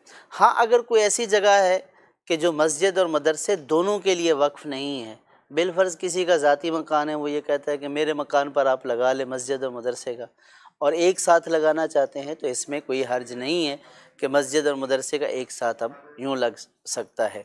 तो ये एक अच्छी सूरत है और आम तौर पर ये जो सिस्टम लगाया जाता है ये महंगा बहुत है। सही।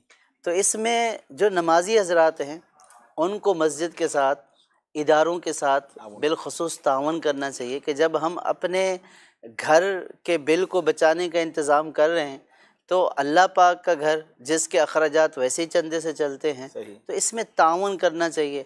और ये सदक़ा जारिया वाली सूरत कि अगर आप मस्जिद के ऊपर लगवा देंगे तो जब तक ये सोलर सिस्टम चलता रहेगा लोग इस जो है वो इस लाइट जो सोलर से हासिल हो रही है नमाज़ें अदा करेंगे, कुरान पाक पढ़ेंगे, पंखे की हवा आएगी, तो ये सवाब सोलर लगाने वाले को भी दिन रात गोया के मिल रहा है।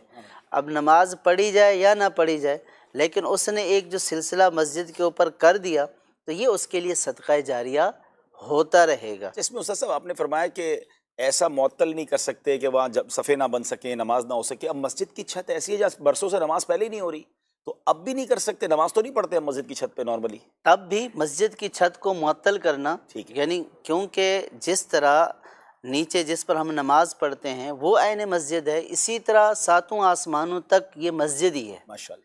तो इसको मुअत्तल करना जायज़ नहीं होता है। यानी जब उसको मस्जिद कर दिया, मस्जिद करने के बाद अब अगर कोई ये बोले कि ऊपर तो हम कुछ नहीं करते, वहाँ उजरा बना लें, वहाँ पे स्टोर रूम बना लें, तब भी बनाना जायज़ नहीं है।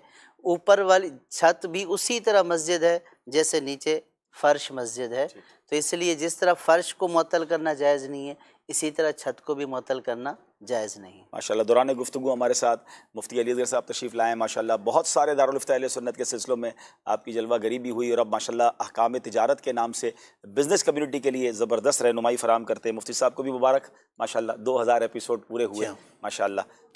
जी शफीक भाई आगे लेके चलें। मुफ्ती कासिम साहब उस्ताद मोहतरम, उनका भी पैगाम आया है। जी चले वो सुनते हैं।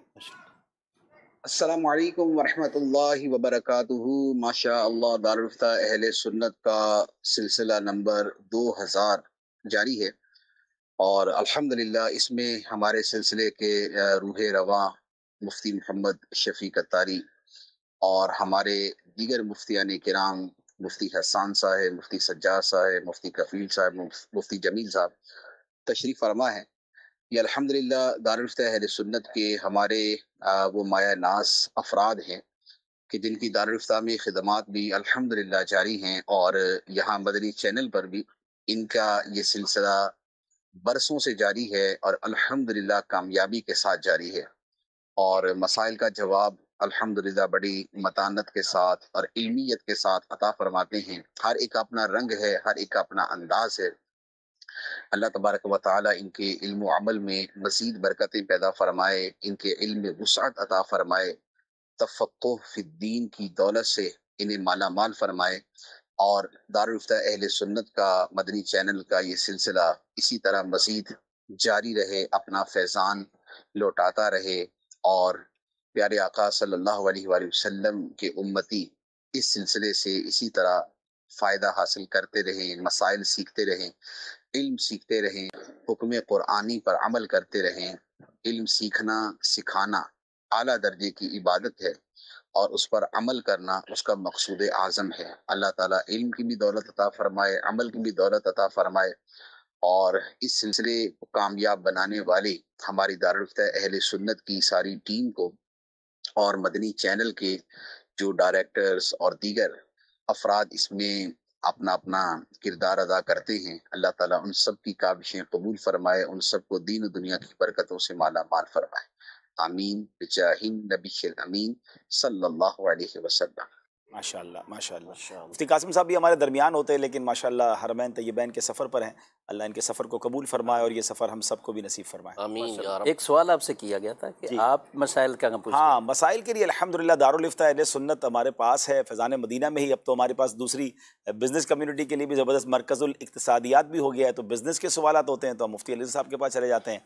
बाकी सवालात के लिए दारुल इफ्ता अहले सुन्नत मौजूद है। सज्जाद भाई हमारे शरई मसाइल जो तंजीमी होते हैं अब 12 हाज़िरी रहती है। बाकी माशाल्लाह मुझ पर शफ़क़त ज़्यादा है तो फ़ोन के ज़रिए व्हाट्सएप के ज़रिए सवाल जवाब के ज़रिए अल्हम्दुलिल्लाह हासिल हो जाती है मालूमात अल्हम्दुलिल्लाह। लेकिन माशाल्लाह अब्दुल हबीब भाई हों और सफ़र करते रहते हैं और बैरून मुल्क कहीं भी, तो तकरीबन इनका रब्ता रहता ही है मसाइल और वहाँ इनसे भी ज़ाहिर है कई लोग पूछते हैं मसाइल और किसी का मैसेज भेजा या कुछ ये, तो ये रहना चाहिए नाज़रीन किराम इस तरह का शौक़। और आपके लिए दारुल इफ्ता अहले सुन्नत अल्हम्दुलिल्लाह रोज़ाना सुबह 10 बजे से लेकर 4 बजे तक ये नंबर्स ऑन होते हैं। आप भी अगर शरीर रहनुमाई लेना चाहें इसके ऊपर कि अब्दुल हबीब भाई जैसे जो लोग हैं यही असल में दारुल इफ्ता अहले सुन्नत के सफ़ीर हैं। रोज़मर्रा हमारे पास ज़्यादा मसाइल वो लोग पूछ रहे होते हैं जिन्होंने किसी और का मसला देखा। जैसे हमारे जो मुबल्लिगीन दावत इस्लामी हैं एक मजहबी वज़ाक़त रखते हैं और इनकी हैसियत माशरे में उस्ताद की होती है। इन लोगों को दावत देना, नमाज के लिए लेकर आना, दर्स देना, तो एक अपनी पहचान होती है इनकी। तो लोग इनसे मसले पहले पूछते हैं, ऐसा ही है। वो लोग फिर हमसे पूछ रहे होते हैं और ये एक कैसा ब्रिज बनाया दावत इस्लामी ने। आज ही की बात है, एक जो है ना मुबल्लिग का बड़ा परेशान कुन मैसेज आया। वो एक इस्लामी बहन ने जो है ना वो उम्रा किया, तवाफ़ करने के बाद वो घर आ गई, यानी मक्का मुकरमा में होटल आ गई, उसने सही नहीं की, क्या हुक्म होगा? मैंने कहा भाई पहले ये बताएं कि उसने तकसीर कर ली है या तकसीर नहीं की। बाल काटे नहीं काटे? जी हाँ। तो फिर उनका मैसेज आया नहीं बाल नहीं काटे। तो अब वो कौन खातून कहाँ हमसे डायरेक्ट रब्ता, ठीक है। तो हर एक अपने वाया जो मसाइल पूछता है तो उनके लिए आसानी ये विंडो फराम कर दी गई है। और ये दावत इस्लामी के जो मुबल्लिगीन हैं ये दर हकीकत हमारे सफ़ीर हैं और रब्ता कार हैं और इस कार खैर में कितना बड़ा हिस्सा है इन लोगों का। यानी तलाक के मसाइल आपने देखे होंगे, बड़े बड़े मसाइल आते हैं। अभी आपकी आमद से पहले ये बात निगरान शूरा फरमा रहे थे कि कल किसी मरीज़ की इयादत करने की और रात देर हो चुकी थी, मगर उस मरीज़ के पास गए तो उसके वज़ू के, नमाज के मसाइल थे, तो फिर रात देर से मेरा मुफ्ती साहब से रब्ता हुआ। अब आप में से किसी से हुआ होगा? ये मुझसे हुआ, आपसे हुआ माशाल्लाह। उन्होंने कहा आप रात देर में मिल भी गए और माशाल्लाह आपने जवाब दिया। बड़ा तारीफ़ कर रहे कि भाई मुफ्ती साहब ने सारी तफसील बताई। तो ये वही अपनी बात है कि अल्हम्दुलिल्लाह हमसे तो लोग पूछते हैं, हम तो भाई मुफ्तियान किराम नहीं है, तो हम हमारे मुफ्तियों से पूछते हैं और माशाल्लाह ये हमारी रहनुमाई फरमाते हैं। माशाल्लाह माशाल्लाह। चलें जनाब, आपके कॉल्स भी होंगी, मैं चाहूँगा कि नाजरीन की कुछ कॉल सिलसिले में शामिल की जाएँ। जी मुफ्ती साहब की बारगाह में अर्ज़ है कि वसीयत के बारे में क्या शरई अहकामात हैं और कितने फ़ीसद तक वसीयत की जा सकती है, इस बारे में रहनुमाई फरमाएं। जी मुफ्ती साहब आप इरशाद फरमाएं। वसीयत जो है वो थोड़ा सा तफसील से मैं जवाब दे देता हूँ। दो तरह के माहदे होते हैं, कॉन्ट्रैक्ट जिसको हम कहते हैं। एक माहदा वो होता है कि जो दो तरफ़ा होता है, जैसे हम खरीद फरोख्त करते हैं तो ये दो तरफ़ा माहदा है। इसी तरीके से कुछ माहदे वो होते हैं जहाँ गिव एंड टेक असल चीज़ होती है, कुछ दो कुछ लो। और कुछ माहदे वो होते हैं कि जो उक़ूद तबर्रुअ कहलाते हैं, जहाँ एहसान मकसूद होता है, मुआवजा लेना मकसूद नहीं होता। जैसा कि वफ़ करना भी एक कॉन्ट्रैक्ट है। कॉन्ट्रैक्ट जो है उससे मिल्कियत ज़ायल होती है, मतलब इंतकाल मिल्कियत का सबब होता है कॉन्ट्रैक्ट। तो वफ़ हमारी मिल्क से निकल जाता है, वो या आता है या निकलता है। ठीक है। जैसे कर्ज देना एक आर्जी तौर पर जो ना वो इंतकाल मिल्कियत है, ठीक है। वक्ती तौर पर हम उसको दे देते हैं जो चाहे करे। तो जैसा वफ़ करना एक कॉन्ट्रैक्ट है, एक मफ़हूम है, एक इसकी वसअत है, इसी तरीके से वसीयत भी एक कॉन्ट्रैक्ट है। और हर कॉन्ट्रैक्ट जो है दूसरे से डिफरेंट है, अहकाम में, शराइत में, जुज़ियात में। जैसे वसीयत है, किसी ने वसीयत की तो पहले तो इसके अल्फाज साबित होना ज़रूरी है कि भाई मेरे मरने के बाद फ़लाँ के लिए ये हो। मरने का जिक्र नहीं किया तो वसीयत ही नहीं होगी। वसीयत साबित हो गई तो ये वसीयत वापस भी हो सकती है, ऐसा नहीं है कि जनाब ये रिवर्स नहीं हो सकती। फिर वसीयत ज़िंदगी में होगी ना वापस? ज़िंदगी में ही। अगर इंतकाल हो गया तो वसीयत अब मुतहक्कक हो गई है, नाफिज हो चुकी है, लाजिम हो चुकी है। अब इसके बाद फिर वसीयत की हुदूद क़ुयूद हैं कि जनाब किसी ने कहा सारा माल फ़लाँ को दे दो, नहीं, सिर्फ जो है 1/3 के अंदर 33% हिस्से के अंदर नाफिज होती है, इसके अलावा नाफिज नहीं होती। तो वसीयत एक तरीका है, वारिस के लिए वसीयत नहीं होती। आमतौर पर हमारे माशरे में जो ज़्यादा चहीता वारिस होता है उसके लिए वसीयत करके जाते हैं। तो वसीयत का जो फ़लसफ़ा है ये गैर वारिस के लिए है, जो वारिस नहीं बन रहा। ख़ास तौर पर सबसे ज़्यादा जो फ़ायदा जिसको पहुँचाना चाहिए वो मरहूम पोते और पोतियाँ हैं कि जिनके वालिद का इंतकाल हो गया। दादा की वसीयत जो है दादा का जो हिस्सा है उन लोगों को नहीं मिलेगा कि दादा के और बेटे ज़िंदा हैं और किसी एक बेटे का इंतकाल हो गया, उसके बच्चे हैं, उसके बच्चों को हिस्सा नहीं मिलेगा।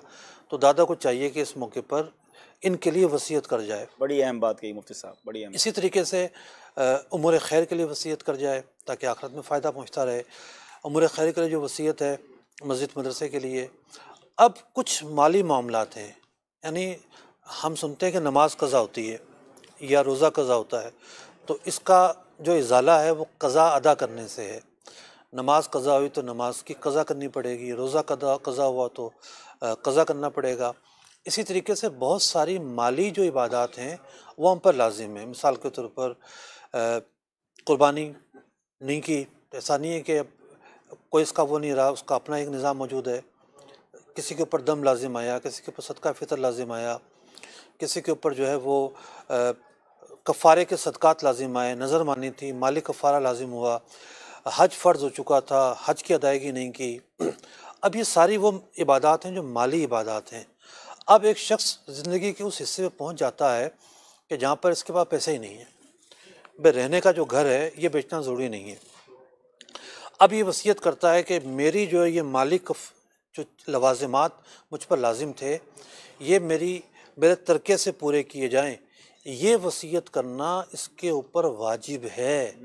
अगर ज़कात की अदायगी है, ज़कात अदा नहीं की है, उसकी वसीयत कर जाएगा। इसी तरीके से मैंने ये डिफरेंट जो तरीका चीज़ें बयान की हैं, हज हो गया, हज की वसीयत कर जाएगा, तो इनकी वसीयत कर जाना वाजिब है। आम तौर पर वसीयत के बारे में कहा जाता है कि ये वसीयत करना वाजिब है। इससे मुराद ये है कि दूसरों को बता दे कि भाई मैंने फ़लाँ का देना है, फ़लाँ का लेना है, ये बताना वाजिब है। इनकी वसीयत लिख कर रखे, ये इसके लिए मुस्तहब है, लेकिन फ़लसफ़ा ये है कि भाई पता हो लोगों को कि क्या लेन देन है, ताकि कोई किसी का हक़ ना मारा जाए। लेकिन वसीयत की कुछ सूरतें ऐसी हैं कि जो इसके ऊपर बिल्कुल लाजिम रहेंगी, ख़ास तौर पर जो माली इबादत इस पर लाजिम हुई और इसने अदा नहीं की। माशाअल्लाह, बड़ी तफसील के साथ। कुछ मैसेज भी शामिल करें? जी ज़रूर करें, ज़रूर करें। ये कहते हैं कि ये आप प्रोग्राम कर रहे हैं तो क्या प्रोग्राम ख़त्म कर रहे हैं? अगर ख़त्म कर रहे हैं तो ऐसा ना करें, यानी दारुल तआला सुन्नत का प्रोग्राम इख्तिताम नहीं, इख्तिताम नहीं, अल्लाह करे 3000 भी हो, 4000 भी हो। हाँ, इंशाअल्लाह। 2017 में गालिबन हमारा 1000 जो प्रोग्राम हुए थे, तो ये है। एक दूसरा कि दारुल तआला सुन्नत से जो शरई मसाइल पूछने होते हैं, बैरून मुल्क से हमें टाइमिंग के हवाले से वो मसाइल रहते हैं, तो उसका कोई हल इरशाद फरमा दें। हल यही है, बैरून मुल्क के जो अहबाब हैं तो दारुल तआला सुन्नत की एक व्हाट्सअप सर्विस है, और जो ख़ास है ही बैरून मुल्क के अहबाब के लिए, यानी जो बैरून मुल्क से ही हमें व्हाट्सअप के ज़रिए जो सवालात मौसूल होते हैं, तो रोज़ाना की बेस पर अल्हम्दुलिल्लाह 100 के करीब तकरीबन वो जवाबात वो जारी होते हैं। और फिर जो जवाब इसी तरह ईमेल्स के ज़रिए आप दारुल तआला सुन्नत में आप मेल कर सकते हैं। जो फ़ोन नंबर के टाइमिंग है वो तो पाकिस्तान के मुताबिक सुबह 10 बजे से लेकर 4 बजे तक है, वो यही हैं। उसी वक्त आपको बराह रास्त ही आप फ़ोन पर आप पूछना चाहें, दोपहर 1 से 2 वक्फ़ा है, और उनके अलावा आप की इंशाल्लाह शरई रहनुमाई कर दी जाएगी। व्हाट्सएप के ज़रिए, ईमेल के ज़रिए, ये 2 ऑप्शन आपके पास हैं कि आप मसाइल पूछ सकते हैं। और अल्हम्दुलिल्लाह ईमेल के ज़रिए भी रोज़ाना तकरीबन मुफ्ती अली असगर साहब के तहत ही ये सर्विस है ईमेल की। कितने जवाबात रोज़ाना तकरीबन इसमें? देखिए, रोज़ाना 100 से ज़्यादा का तनासुब है हमारे। अल्लाहु अकबर। ये जो दिए जाते हैं तहरीरी तौर पर, और 2 तरह से दिए जाते हैं। हमारे 3 मुतखस्सिसीन जो हैं वो बराह रास्त जवाब देते हैं, को पेंडिंग नहीं होती, यानी उनको मेल तकसीम कर दी जाती है, भाई इस नंबर इस टाइमिंग से लेकर इस टाइमिंग तक आप जवाब दें।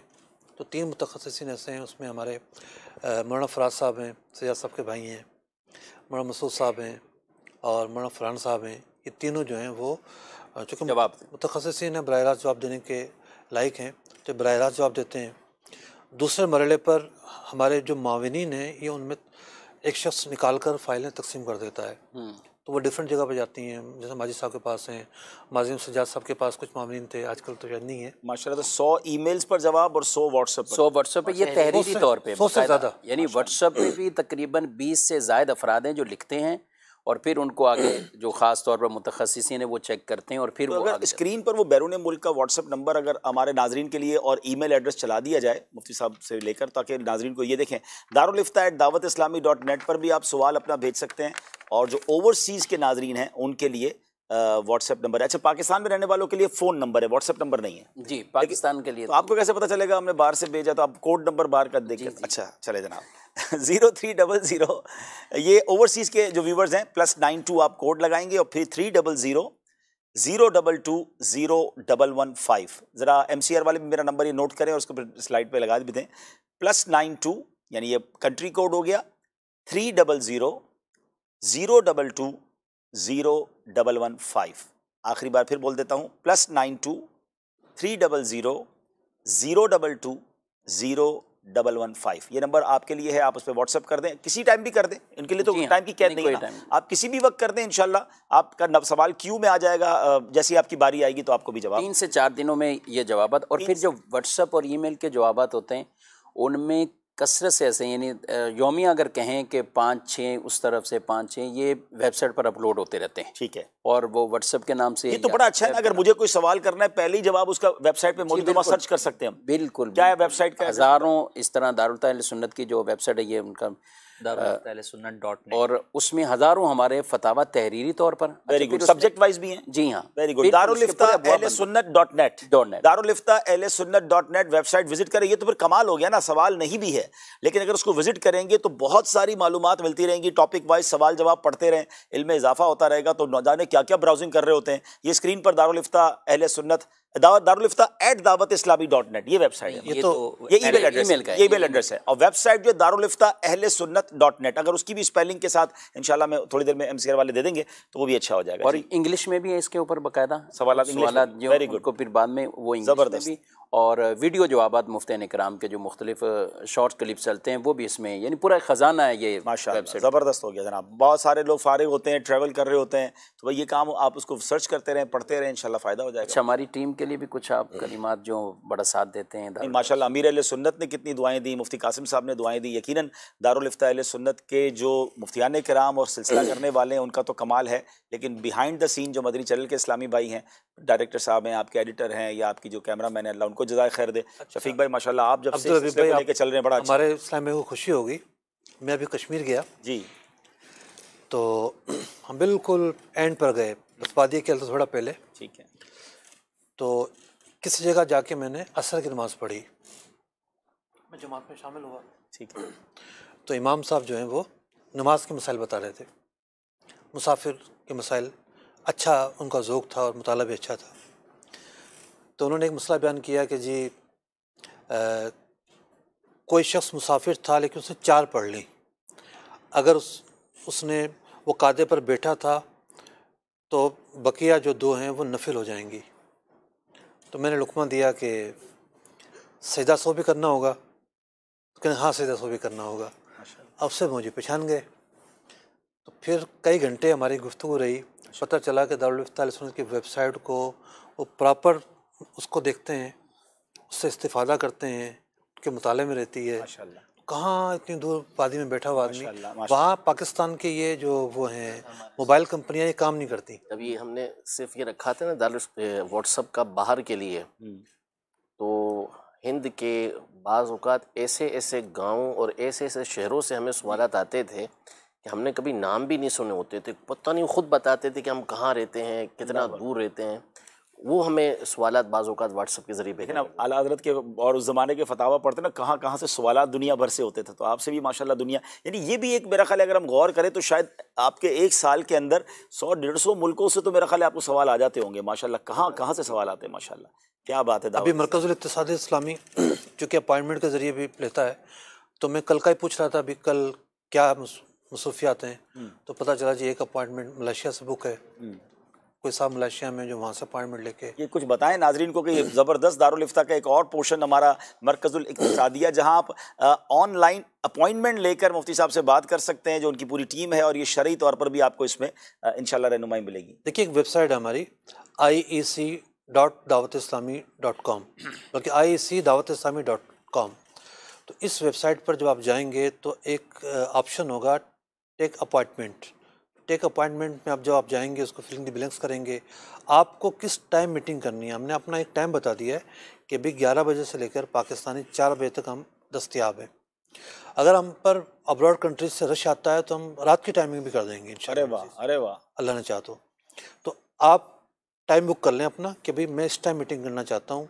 अगर ऑलरेडी हमारे पास उस टाइम में रश है तो हम थोड़ा माजरत करेंगे कि भाई आप इस टाइम के बजाय ये टाइम ले लें, और अगर रश नहीं हुआ तो हम उस टाइम में आपको ओके कर देंगे, आपको ईमेल रिसीव होगी, और उसके बाद उस टाइम पर आप मुकर्रर वक्त पर आके ऑनलाइन मीटिंग कर सकते हैं। कैमरे पर मीटिंग करें या वॉइस पर करें, दोनों ऑप्शन होते हैं हमारे पास। और इसके साथ साथ हमारे जो दारुल इफ्ता अहले सुन्नत के फेसबुक पेज चलाते हैं और यूट्यूब पर भी अल्हम्दुलिल्लाह सोशल मीडिया की हमारी टीम है, तो इनका भी बहुत शुक्रिया माशाल्लाह, बहुत तामुन करते हैं इस हवाले से। और ज़ाहिर है ये मसाइल हैं, और ये भी माशाल्लाह अब कर करके ना इतना सीख गए हैं, यानी कभी कटिंग करनी होती है, कुछ ये निकालना है, ये इसको यूँ करना है, तो अल्हम्दुलिल्लाह इनका भी बहुत तामुन है। और पेज भी बहुत अच्छे तरीके से रन करते हैं, और यूट्यूब पे भी इसी तरह। और फिर व्हाट्सएप ग्रुप भी हैं दारुल इफ्ता अहले सुन्नत के, बाकायदा एक नंबर है जिसके ऊपर आप ज्वाइन करेंगे तो आपको रोज़ाना कोई ना कोई क्लिप्स भी मिलेंगे, और रोज़ाना इस पर फतवा भी, जो एक वायरल फतवा होता है वो फतवा भी जारी किया जाता है, तो उसको भी आप ज्वाइन कर लें। तकरीबन 50,000 से ज़ायद लोग हैं उन ग्रुप्स में, तो मज़ीद भी अगर इसी तरह उन नंबर्स को भी हम करते रहेंगे तो इंशाल्लाह फ़ायदा। अच्छा, ये भी एक नेकी है ना कि दारुल इफ्ता अहले सुन्नत के किसी प्रोग्राम को या किसी क्लिप को या किसी वीडियो को शेयर करना, पता नहीं क्या क्या शेयर कर रहे होते हैं, तो अगर कोई अच्छी बात हमें दारुल इफ्ता अहले सुन्नत के जरिए मसला में पता चला तो क्या ये इसका सवाब मिलेगा, हम उसको शेयर करें सोशल मीडिया पर? बिल्कुल, ये तो हदीस मुबारक है, सही हदीस पाक है, अद्दाल्लु अलल खैरि कफ़ाइलिही, कि जो भलाई की तरफ किसी की रहनुमाई करता है तो वो भलाई करने वाले की तरह है। अब ये आगे पहुंचाएगा, लोग देखेंगे, इससे हिदायत हासिल करेंगे तो सवाब तो उसको मिलेगा। और फिर ये कि नेकी का सिलसिला रुकता नहीं है, अब उसने आगे किसी और को पहुंचाया, उसने कोई हिदायत हासिल की, उसने कोई मसला सीखा, इसको सवाब मिलेगा, पहले वाले को भी सवाब मिलेगा। तो ये लोग बुराई के सिलसिले को आगे बढ़ा रहे होते हैं, तो ये नेकी के सिलसिले को आगे बढ़ाने की एक बहुत अच्छी सूरत है कि आप क्लिप्स और जो फतावा होते हैं हमारे उसे वायरल करें। माशाअल्लाह। अच्छा, फिर एक और ख़ास बात ये होती है, जिस तरह सदका देने में अहमियत है कि ये जो सबसे अहम काम है वहाँ पैसा खर्च किया जाए, तो आम तौर पर दारुल इफ्ता अहले सुन्नत के जो मौज़ूआत होते हैं ये उन चीज़ों से मुतालिक होते हैं जिनका सीखना फ़र्ज़ ऐन है। जैसे नमाज़ों के मसाइल हैं, रोज़ों के मसाइल हैं, कुर्बानी आती है तो कुर्बानी के मसाइल बिल्कुल ऐसा है, अक़ायद और नज़रियात के ताल्लुक़ से मसाइल हैं। तो ये आम तौर पर जिन मसाइल पर गुफ्तगू हो रही होती है 80-90% तो वो होते हैं जिसका सीखना फ़र्ज़ ऐन है। तो अब आप किसी को वो चीज़ बता रहे हैं जिसका सीखना उसके लिए ज़रूरी है, उसको तो उठ के जाना चाहिए, तगोदो करनी चाहिए, सीखना चाहिए और घर बैठे वो सीख ले।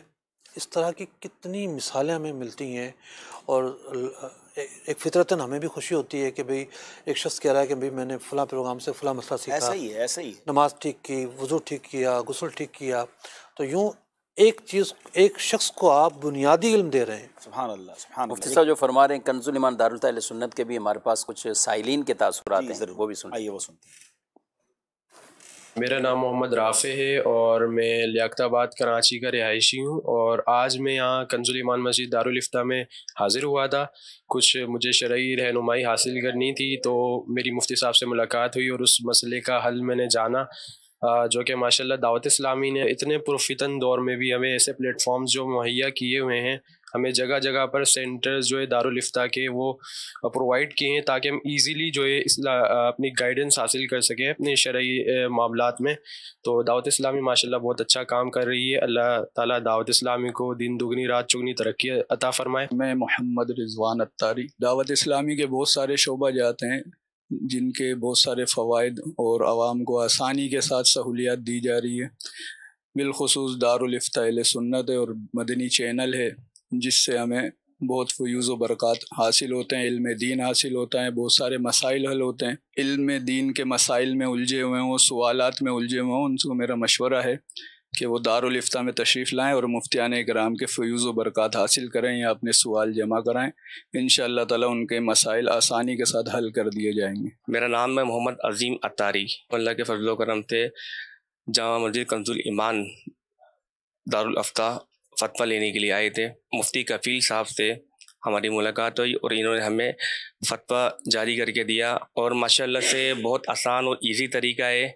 हमें यहाँ कोई परेशानी भी नहीं हुई है और हम आए, हमें यहाँ पे सिर्फ 2 से 3 मिनट हमें खाली यहाँ वेट करना पड़ा और हमें अंदर बुला लिया गया। जो हमारे मसले मसाइल थे वो हमने इनको अपने मसले मसाइल बताए और उन्होंने हमें अच्छा का जवाब दिया। हमें मुतमईन करके इन्होंने यहाँ से रवाना कर रहे हैं। माशाल्लाह, माशाल्लाह, क्या बात है। ये तो एक दारुल इफ्ता अहले सुन्नत कंजुल ईमान जो मरकज़ी दारुल इफ्ता अहले सुन्नत है और अमीर अहले सुन्नत दामत बरकातुहुल आलिया ने ख़ुद ही 15 शाबानुल मुअज़्ज़म 2000 सन 2000 में इसका इफ्तिताह किया था, आगाज़ किया था। और इसके अलावा भी कराची शहर के अंदर हबीबिया मस्जिद में दारुल इफ्ता अहले सुन्नत जिसमें बाकायदा मुफ्ती मोहम्मद हसन साहब तशरीफ़ फरमा होते हैं, दोराजी कॉलोनी में हबीबिया मस्जिद में दारुल इफ्ता अहले सुन्नत है और अक्सा मस्जिद अकबर रोड सदर वहाँ पर भी दारुल इफ्ता अहले सुन्नत है। मुफ्ती शफीक साहब तशरीफ़ फरमा होते हैं माशाअल्लाह। और इस खारादर के अंदर भी अल्हम्दुलिल्लाह दारुल इफ्ता अहले सुन्नत बुखारी मस्जिद के करीब दारुल इफ्ता अहले सुन्नत की एक शाख है और फैज़ मदीना न्यू कराची ये 4 के स्टॉप के पास मुफ्ती जमील साहब वहाँ तशरीफ़ फरमा होते हैं, वहाँ भी दारुल इफ्ता अहले सुन्नत है। रज़ा मस्जिद कुरंगी के अंदर ये भी दारुल इफ्ता अहले सुन्नत है और तकरीबन सब के टाइमिंग औकात ये इसी तरह ही है, यानी आप 11 से 4 आप जाएंगे तो इंशाल्लाह आपको ये दारुल इफ्ता अहले सुन्नत माशाल्लाह पाकिस्तान के मुख्तलिफ शहरों के भी अभी आना शुरू हो गए। जी हाँ बिल्कुल, हैदराबाद के अंदर दारुल इफ्ता अहले सुन्नत है। इसके अलावा फिर आप पंजाब जाएँ तो मुल्तान दारुल इफ्ता अहले सुन्नत है, लाहौर में 2 दारुल इफ्ता अहले सुन्नत हैं, फैसलाबाद में हैं, सरगोदा के अंदर दारुल इफ्ता अहले सुन्नत हैं, रावलपिंडी में हैं, गुजरांवाला और कोई शहर रह तो नहीं गया, आ जाएगा उस आगे स्क्रीन पे बारी बारी दिखा रहे हैं, सब हो गए तकरीबन माशाल्लाह। क्या बात ये इनमें और मुफ्ती सजाद साहब हमारे अल्हम्दुलिल्लाह ये फैज़ान मदीना में तशरीफ़ फरमाते हैं और तंजीमी तौर पर जो दीनी और शरई मसाइल हैं ज़िम्मेदारान उनके लिए ज़रूर आप काजी साहब जी काजी साहब माशाल्लाह साहब जो मरकज़ुल इक्तिसादिया की बात हुई वो अल्हम्दुलिल्लाह फैज़ान मदीना में ही ये हमारा बिज़नेस कम्युनिटी के लिए बड़ा ज़बरदस्त ये दारुल इफ्ता हमारा कायम हुआ है। उसमें मेरे ख्याल से अमीर अहले सुन्नत नहीं थे, हाजी मुश्ताक साहब ने इफ्तिताह किया था। आगाज़ जो हुआ था जी 15 शाबान को तशरीफ़ लाए थे माशाल्लाह। मैंने तो खुद अपनी आंखों से एक बार 15 शबान को ही देखा था। 15 को था। हाँ, आगाज़ का ये। अच्छा माशाल्लाह। कुछ और तासुरात भी हैं, मगर उससे पहले दारुल इफ्ता अहले सुन्नत की एक बहुत और ख़ूबसूरत काविश जो है कि दारुल इफ्ता अहले सुन्नत दावत इस्लामी से अब तक तकरीबन 30 से ज़ायद कुतुब और रसाइल जारी हो चुके हैं, जिनमें से चंद के नाम मैं बताता हूँ। रमज़ान के फतावा 130 सफ़हात, कुर्बानी के फतावा 123 सफ़हात, मुख्तसर फतावा अहले सुन्नत तकरीबन 246 सफ़हात, मिलादुन नबी कुरान और सुन्नत की रोशनी में 102 सफ़हात पर मुश्तमिल ये रिसाले और किताबें हैं। ज़ीनत के शरई अहकाम 220 सफ़हात, ख़वातीन के मखसूस मसाइल इस्लामी बहनों के लिए ये शानदार रहनुमाई है 179 सफ़हात, आढ़त के बारे में शरई अहकाम सवालन जवाबन 102 सफ़हात, और भी बहुत सारे। तो मकतबतुल मदीना से हासिल कीजिए या दावत इस्लामी .net से आप किताबें मकतबतुल मदीना से बासानी बकिया सब भी किताबें तकरीबन 30 किताबें हैं, ये दारुल इफ्ता अहले सुन्नत की वेबसाइट पर आपको मिल जाएंगी और PDF की सूरत में। और मुख्तसर फतावा अहले सुन्नत ये बिल्कुल आप मकतबतुल मदीना से हासिल कर सकते हैं। ज़ीनत के शरई अहकाम और ख़वातीन के मखसूस शरई मसाइल जो हैं, इन हवाले से ये तीनों किताबें मकतबतुल मदीना से आप हासिल कर सकते हैं। मज़ीद कुछ तासुरात? जी, तासुरात और सुनाइए। बहुत ज़्यादा मुबारकबाद देना चाहूँगा दारुल इफ्ता की टीम मैनेजमेंट को, जो मदनी चैनल पे आता है। आज उनकी 2000 एपिसोड्स मुकम्मल हो गई हैं। ये प्रोग्राम हमें दीनी मसाइल और शरई मसाइल समझने में और बहुत सारे इश्यूज़ में जो है वो हेल्प आउट करता है, ज़िंदगी के मामलात आसान करने में। तो इन लोगों को बहुत बहुत मुबारकबाद है, अनथक मेहनत कर रहे हैं दीन की राह में। अल्लाह इनको मज़ीद कामयाब करे। मेरा नाम मुजम्मिल है, मेरा ताल्लुक बैंकिंग सेक्टर से है। बहुत बहुत मुबारकबाद देता हूँ, 2000 एपिसोड मुकम्मल हो गए हैं अल्हम्दुलिल्लाह। तमाम लोगों को बड़ी मुबारकबाद पेश करता हूँ कि 2000 एपिसोड माशाल्लाह दारुल इफ्ता के हवाले से और कंप्लीट हो गए। हमारा कोई भी शरई मसला हुआ करता था तो हम सोचते थे कि यार हम किस मुफ्ती के पास, किस आलिम के पास जाएं, कहाँ नहीं जाएं, किसकी टाइमिंग क्या है, हमारी टाइमिंग क्या है। तो वो कुछ मामला बड़े उलझ जाते थे। मदनी चैनल के तवस्सुस से दारुल इफ्ता का जो प्रोग्राम स्टार्ट हुआ है, इससे हम लोगों को बहुत ज़्यादा मतलब ये समझने की आसानी हुई है। तो मैं समझता हूँ ये बहुत एक अच्छी चीज़ है और हर इंसान को शरई तकाज़ों के हिसाब से अपनी ज़िंदगी गुजारनी चाहिए। और हर छोटे बड़े में वज़ू का भी मसला है वो भी आप पूछें, तलाक का मसला है, शादी का मसला है, जो भी मसले मसाइल हैं, तो कम अज़ कम कोई भी चीज़ शुरू करने से पहले अपने करीबी कोई दारुल इफ्ता आपका हो दावत इस्लामी का, तो वहाँ जाके ज़रूर रब्ता करें। मैं मदनी चैनल की पूरी टीम को 2000 एपिसोड करने पर बहुत मुबारकबाद पेश करता हूँ। इन लोगों की काविशों की वजह से हम मुफ्ती साहिबान से सवालात कर लेते हैं, उनके जवाबात ले लेते हैं। माशाल्लाह माशाल्लाह, तमाम का बहुत शुक्रिया, जज़ाकल्लाह खैर। और आप जानते हैं दारुल इफ्ता अहले सुन्नत के इस शोबे के निगरान भी ये किबला मौलाना अब्दुल हबीब अत्तारी साहब हैं। हज़रत नहीं, वैसे तो शूरा की तरफ से मुझे ज़िम्मेदारी मिली है, बाकी तो मुफ्तियान कराम के पीछे पीछे हम चलते हैं अल्हम्दुलिल्लाह। और यकीनन ये शोबे की अगर कुछ खिदमत है तो ये बहुत बड़ी सआदत है। और जैसे मुफ्ती अली साहब ने तवज्जो भी दिलाई कि हम दावत इस्लामी के तमाम शोबाजात के साथ ताउन करें, मगर दारुल इफ्ता अहले सुन्नत ये वो बुनियादी शोबा है जो फ़राइज़ और वाजिबात और शरई रहनुमाई उलमा के ज़रिए दुनिया को दे रहा है।